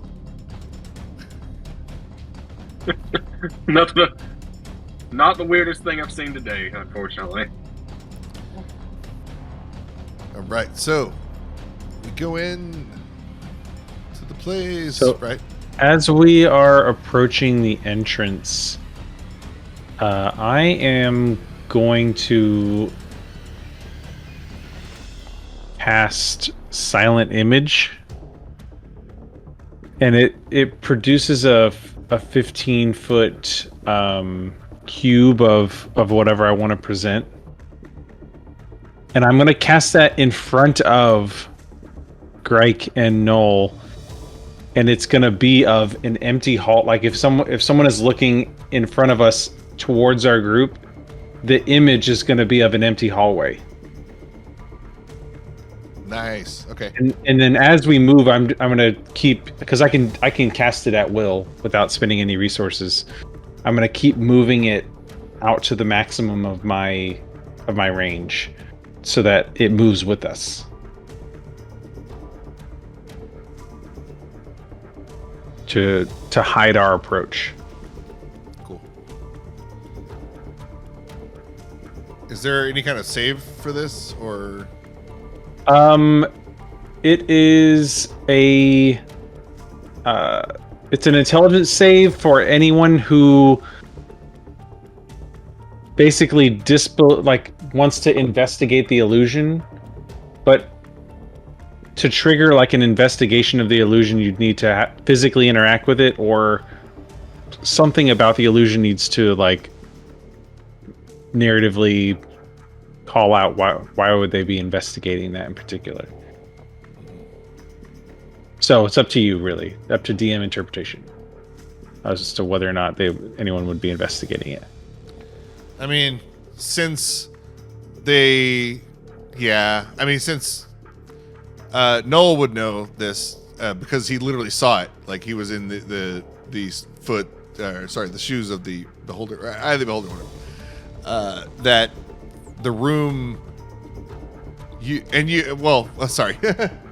Both of you wouldn't know this together, but like one of you has a piece of information, the other one has the other piece of information. You are entering a room that Mando fought in. Faye did not fight there, and that room is the place that your new robot friend saw earlier. So they would be probably at least, anticipating an entrance. So that will be happening. There will be investigations happening. So yeah. As we it's 15 feet. Nice. Okay, cool. So you're like at the back of this. It's like constantly in front. Yeah, of you. we're like behind it, and I'm like sliding it up with us. So from the perspective of whatever's in front of us, they just continue to see an empty hallway. Cool. All right, y'all have access to your tokens. Yeah. Yep.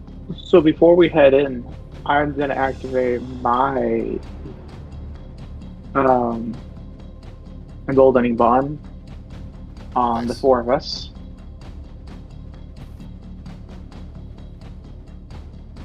And will we have that extra D4 for 10 minutes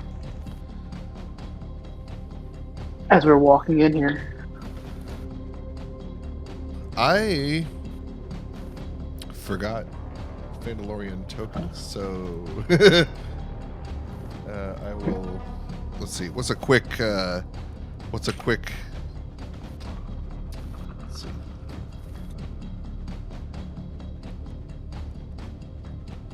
Cool.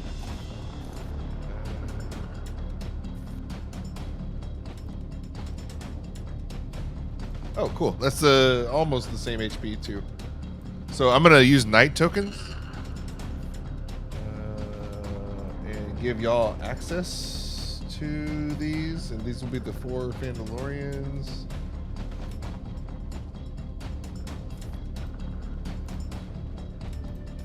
And whenever,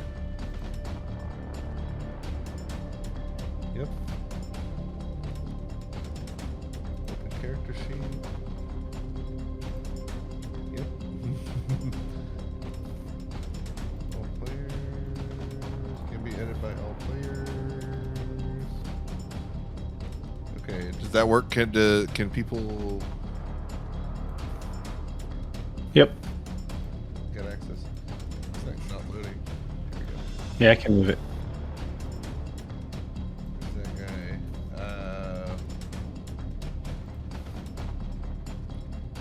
Who has 20? That'll fade.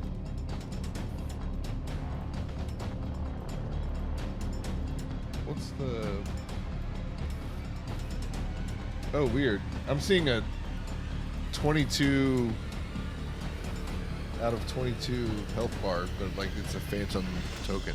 I don't see it on the player view. Only the DM view, but it's not mine. This is not my doing. Okay. Sorry. I was going into emit light. Dynamic lighting. Token emits light. Low light. 10 feet, and then we'll copy these guys. My apologies to the 0 viewers. 2, 3, 4. Wrong keyboard. Here we go.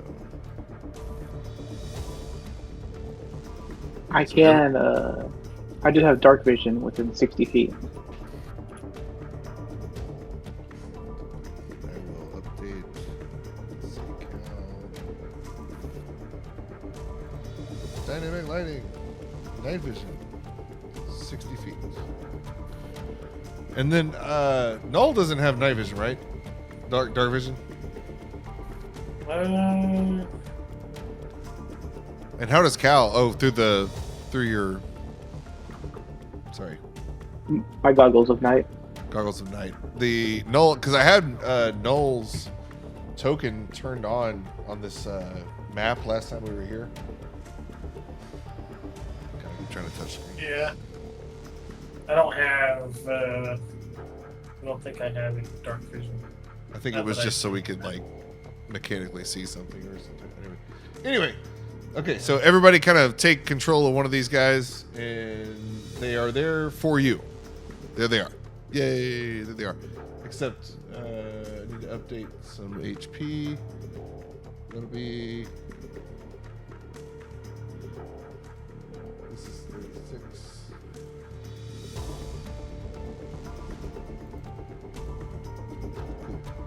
36. And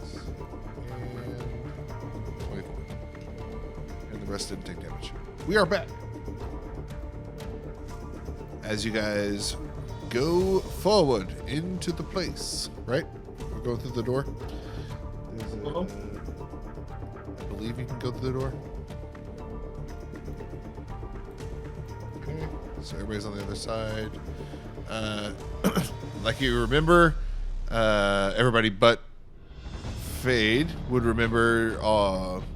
This would be the entrance, the foyer to the place. And as you're inching forward, being careful, I'm assuming. Was anybody stealthing? Are we stealthing? No, we're just going in. Got that illusion up.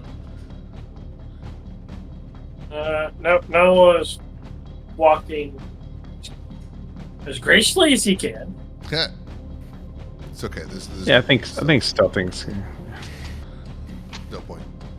Here we go. Okay. What do y'all think? Does the layout, is it cool or is it weird? Like moving the little pieces. I like it. No, I think it's cool. Like as opposed to just the standard layout where we're here. It's so small. I mean, that's good too. No, I like the bigger view. Yeah. In OBS, I called it EA Sports because we're in the game. 'Cause we're in the game. Okay.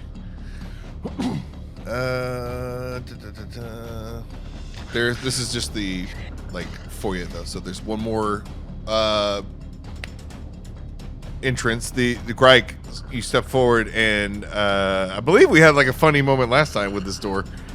I'm getting a flashback. That was a long time ago, but you Yeah. you interact with it, and you feel that it's easily opened. So before you open it, Null. So Null, you know right now in this moment that behind that door, that's what you just saw. Okay. When you were in Moesko's point of view, you were looking in the direct. So on the other side of this door, potentially from your memory, it would be Moesko and Ilpa. So how do we proceed? Or what do you say? Only Null knows this. That they're behind there. Yeah, I let the team. I see the door and I get the realization of who may be back there, and I communicate that to the team that for everyone here that Moesko and Hope are behind that door.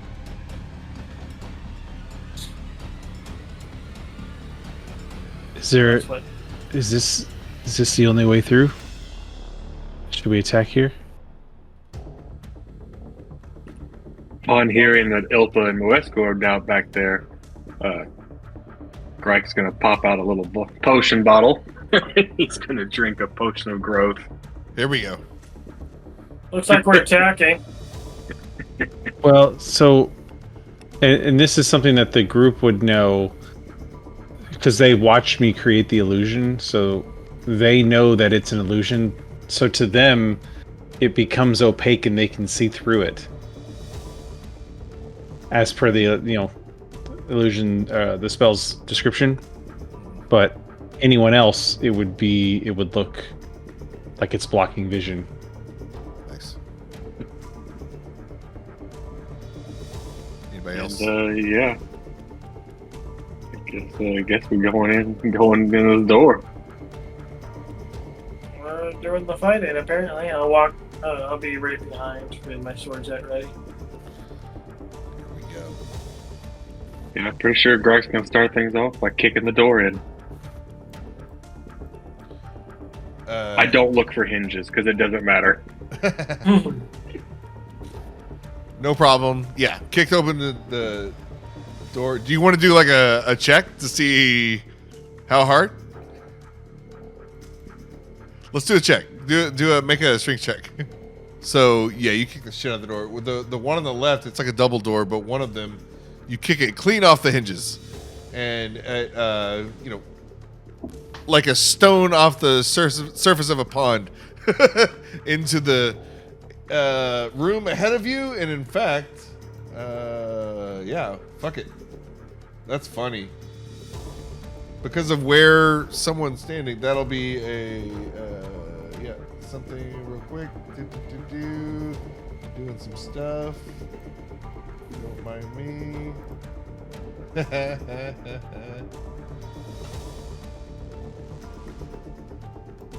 Oh, dang it.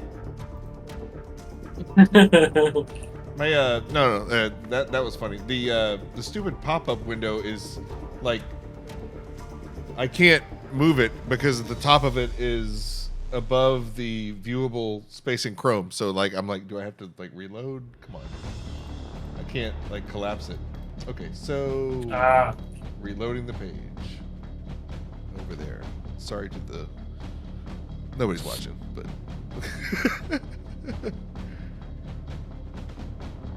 and then here I'll make a hold on. I'll do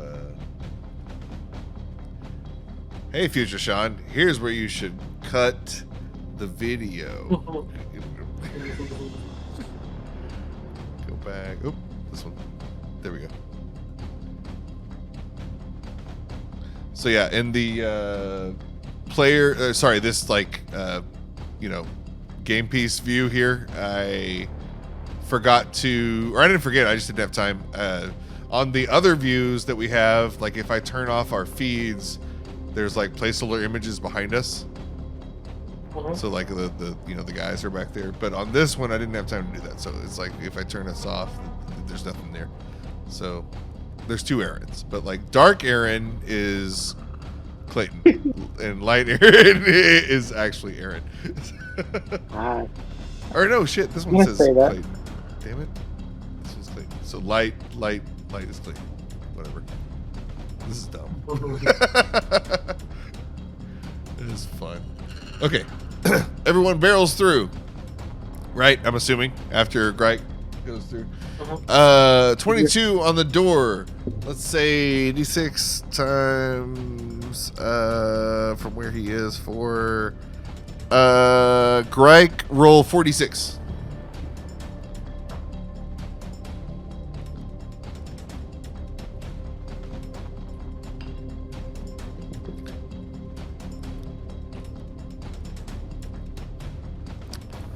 That is going to be door damage.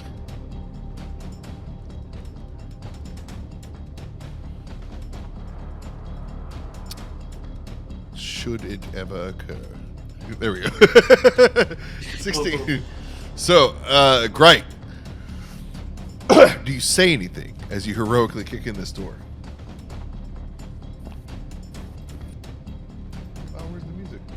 Greg's definitely gonna yell out in a very angry bear-like roar, "Ilpa!" That's right.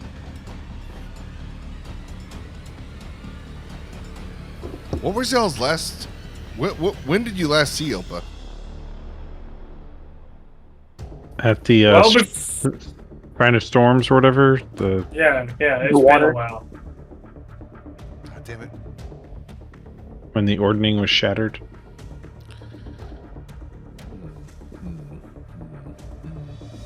Oh, a Thunderglobe. Damn, that was a long time ago. Thunderglobe, yeah. Granted, Greg's hatred for Ilpa goes deeper than that. He's hated him from the moment he laid eyes on him. So, the door flies through into seeming darkness, Greg, and there's a mist inside, and as it is gray and dark and stormy outside, so too is there kind of a, without the actual physical precipitation, likewise eerie glow inside and electricity in the air. But this door cuts through all that, ricochets off the ground, and does 16 damage. You hear a very deep, very loud voice, wince in pain in the darkness ahead, as Il Patrino takes 16 door damage from Greg's here. foot. Yeah.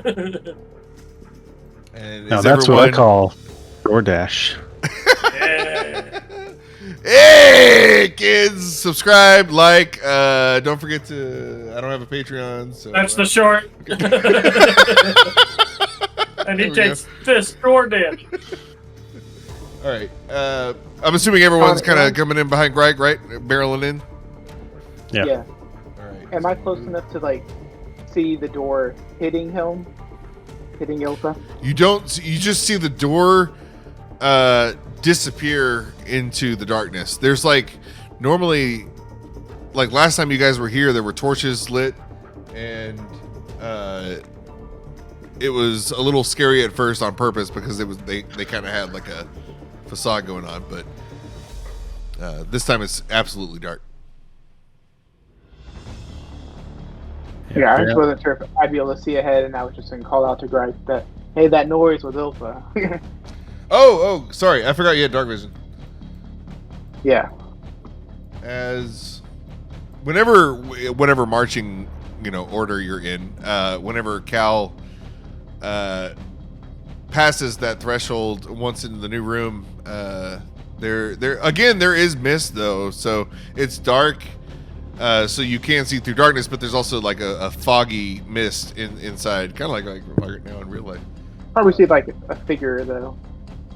Yes. So that being said, exactly, there is a notable figure almost touching the ceiling, far at the back of the room, like at the farthest away from where you are, and to his side, indeed, a smaller, like your size person figure. You don't see you can't see faces, but Yeah. But Noel said they were both here, and we heard a grunt. So I say, over there, Greg, charge.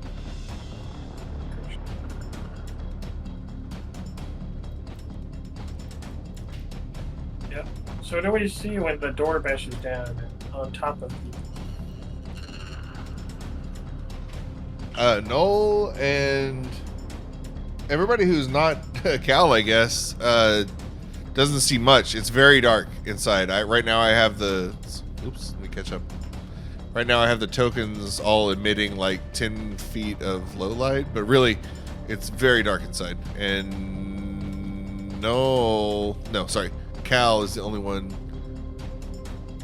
God, move us around. Who can see the figures ahead? But I will zoom out.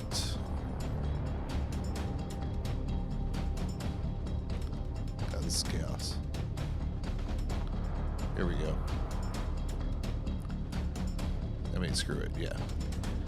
Now that we're here, we will say, for the purposes of this encounter, we will turn off dynamic lighting, and it will just be good old fashioned map battle. What happened? I turned off dynamic lighting. Did you turn it off for the map? I thought I did. Off. Oh, save settings. Save settings. I did not save settings. Now that the settings are saved. Here we go. All right. Can everybody see the Discord version of what's happening? So everybody kind of position your guys. I can move them too. Just move them into frame.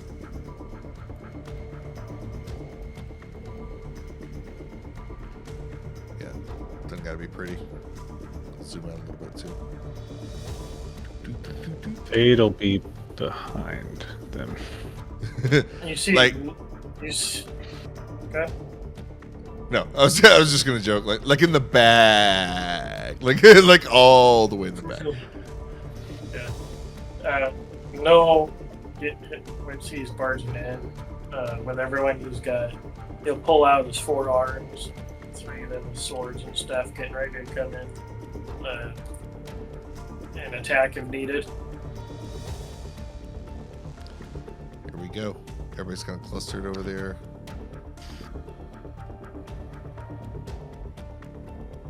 Keep in the corners. So as we burst through, I'll say if we can do any sort of preparation, Fade will cast Sanctuary on himself. Is that a instant? It's action, yeah. Yeah. Yeah, it can be part of the entrance, yeah. So, as you're following Greg and the party and those doors go flying forward, Fade, how does this manifest? What does it look like? So you see a holy aura emanate off of Fade, and it's all you imagine like pulses of energy all kind of lightly emanating off of Fade, almost like Super Saiyan mode, but not a big flame ball. Yeah. But his outline is all like wreathed in gold. Nice. But not like he doesn't look just completely gold, just his silhouette Nice. is gold. Only shooting stars. No, sorry. All right. Cool. As we go in, here we go. Shit.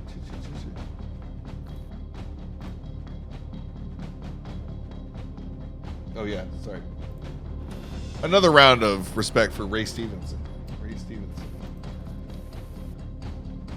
Cool.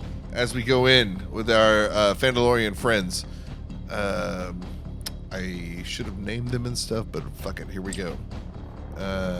We enter the room, and Cal, you see this first, but then everybody kind of also sees these figures come into focus as the lights come up supernaturally within the room. Boom, boom, boom, boom. And this guy. Boom, boom, boom, boom, boom, boom, boom, boom. And this person. Boom, boom, boom, boom, boom, boom, boom, boom, boom, boom. So. He's big. Il Padrino, the dreaded foe. From dating back to session 1! Session 1, our party encountered El Padrino in the form of a fairy cleric, posing as a friend to our adventurers in their quest. But in fact, when they met him, there was under dubious circumstances indeed, which is why I think Greg initially had his suspicions about this individual. Il Padrino set up the whole Session 1 psychological ambush with killing the scouts of the party of the caravan that was traveling to Phandalin at the time. Il Padrino has been orchestrating a web of deception from the very beginning. You see 3 individuals ahead of you. Il Padrino, Moesko, which Mando's no longer here. Oh no, he never completed the bounty. He never got it. Damn it. So your friend's unrealized bounty ahead of you, Moesko, the snarling shape-shifting orc, but not orc. He's not an orc. From the Tower of Storms long ago. And the third individual, all players except Josh. So everybody but Fade, make a history check or roll for history. What is it? Make a history check. I think I know who it is.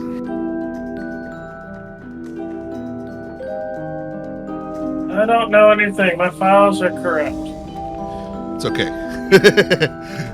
Greg, a little tingle goes off. You have seen this person before, and but you've seen her twice before, haven't you? Going all the way back to I think Shrine of Savras. Shrine of Savras. There was a storm mage. a magic user who levitated above the battle and could manipulate the elements. This individual appeared again, I think. Now I'm In a drawing vision Was it a vision? that Cal and Mando had of this Tower of Storms or whatever. Yep. So, the vision that Savros gave you when Cal and Mando were transported to the Tower of Storms, and Moesko was giving his orders to this mysterious servant, or coworker. Sorry. And in the vision, I believe she shapeshifted. Maybe we'll say that it was so it was so ambiguous that from one thought to the next, you couldn't get a firm grasp on her exact appearance, just because of how awkward she is and how menacing her aura is. And this third figure, everyone but Fade, I think, would recognize, steps forward, and you recognize her. I say her, it's more of an it. It steps forward, and it's phasing kind of in between looks, serving up different looks as it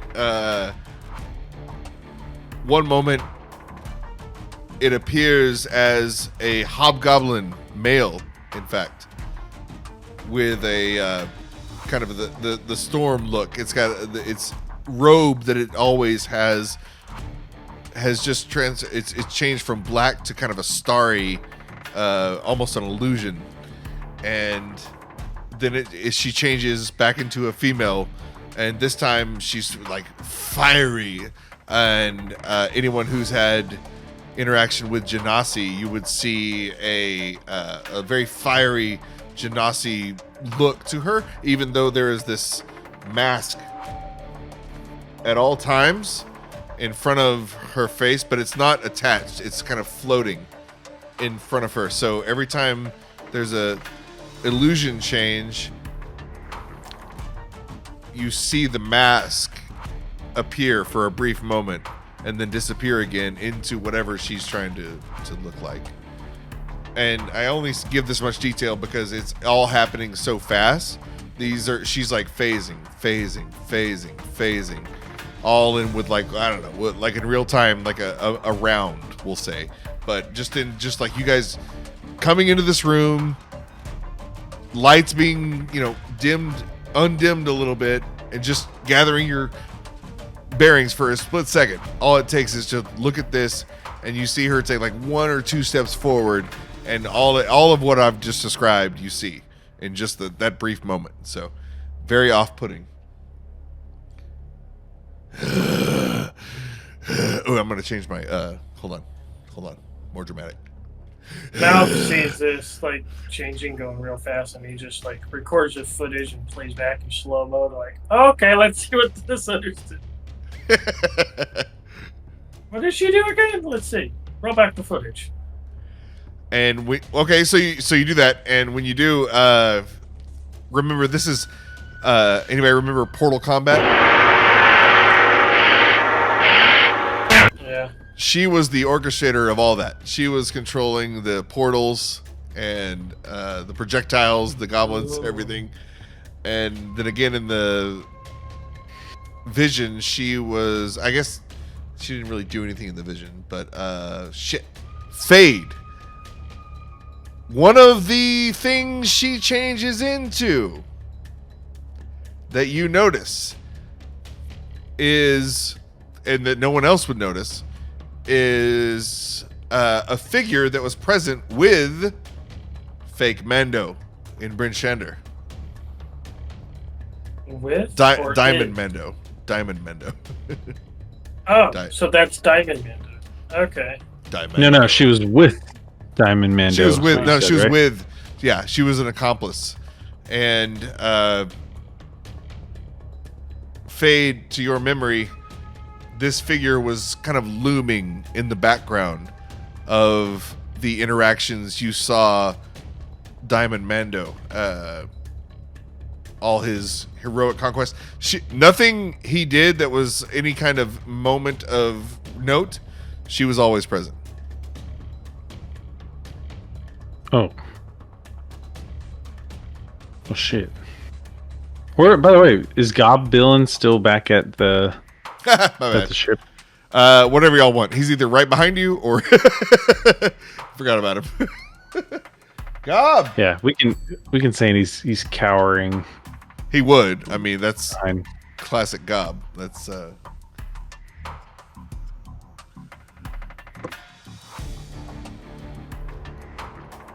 tuning his lute. The euphemism for. Okay. Well, I train my eyes on her. Then Fade looks to her and gives a bit of a squint, but that doesn't mean much to everyone else. So is in this moment of seeing who our foes are and all that,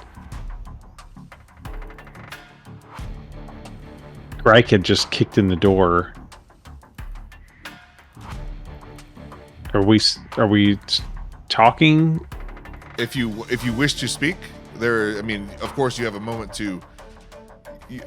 You are not currently being attacked. There are no projectiles coming your way, but I mean, you see what you see. I don't know any of these people besides that chick, and I don't even know that chick that well.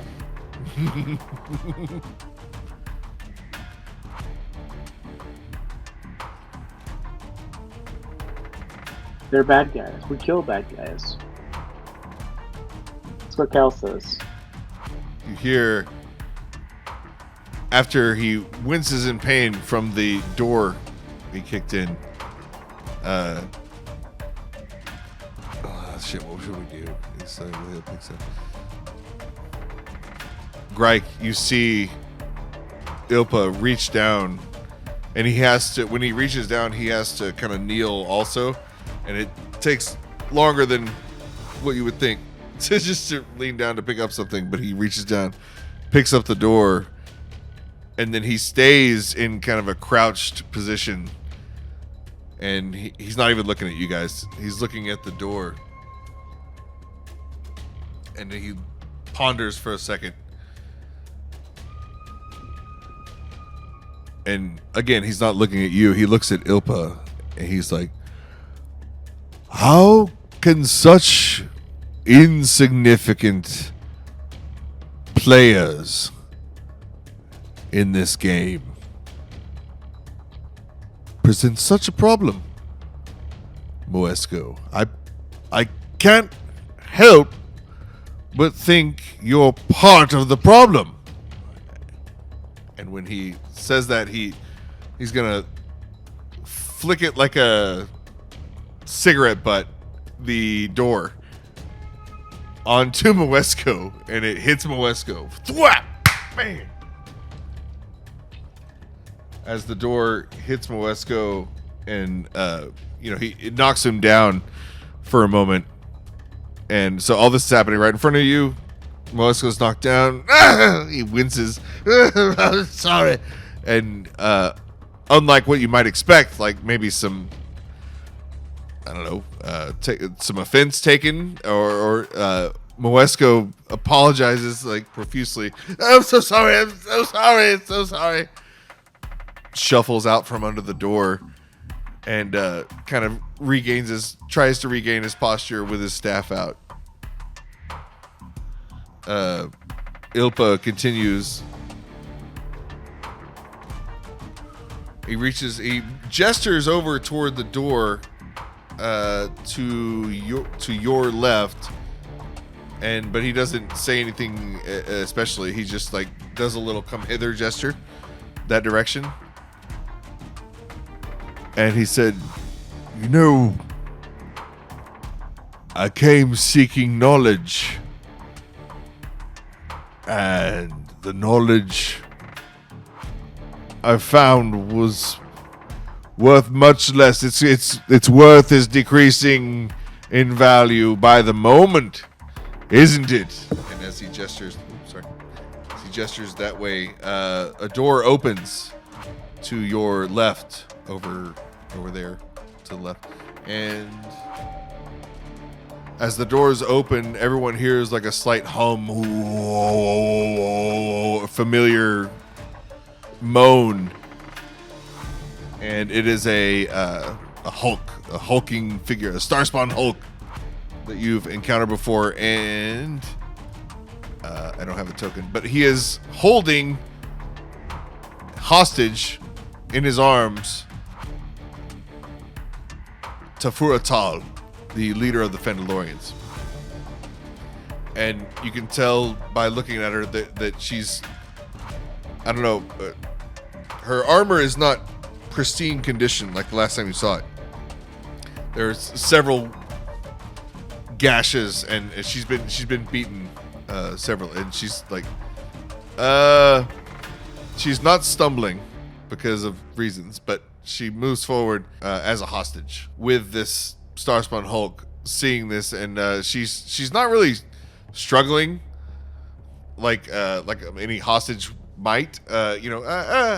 She's just very calm about it, and even though the Starspawn Hulk's being very aggressive, very physical, Ilpa, for a moment, you can see a little displeasure in his face at her calmness.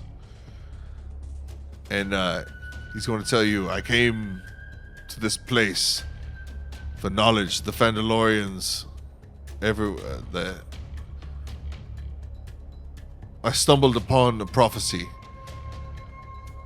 and it led me to here, to these Fandalorians. I knew they were hiding something. They had their own prophecy on the wall. We found this wall, and everyone remembers the kind of the timeline that was etched out in the cave wall. This is what he's referring to. When I came here, it said that they were all supposed to die. Tribal, didn't it? And the Starspawn Hulk throws Tafuratal down on the ground.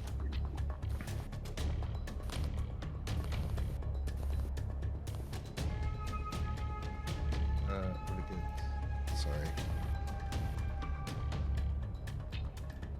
She deserves her own token, but right now she's another knight.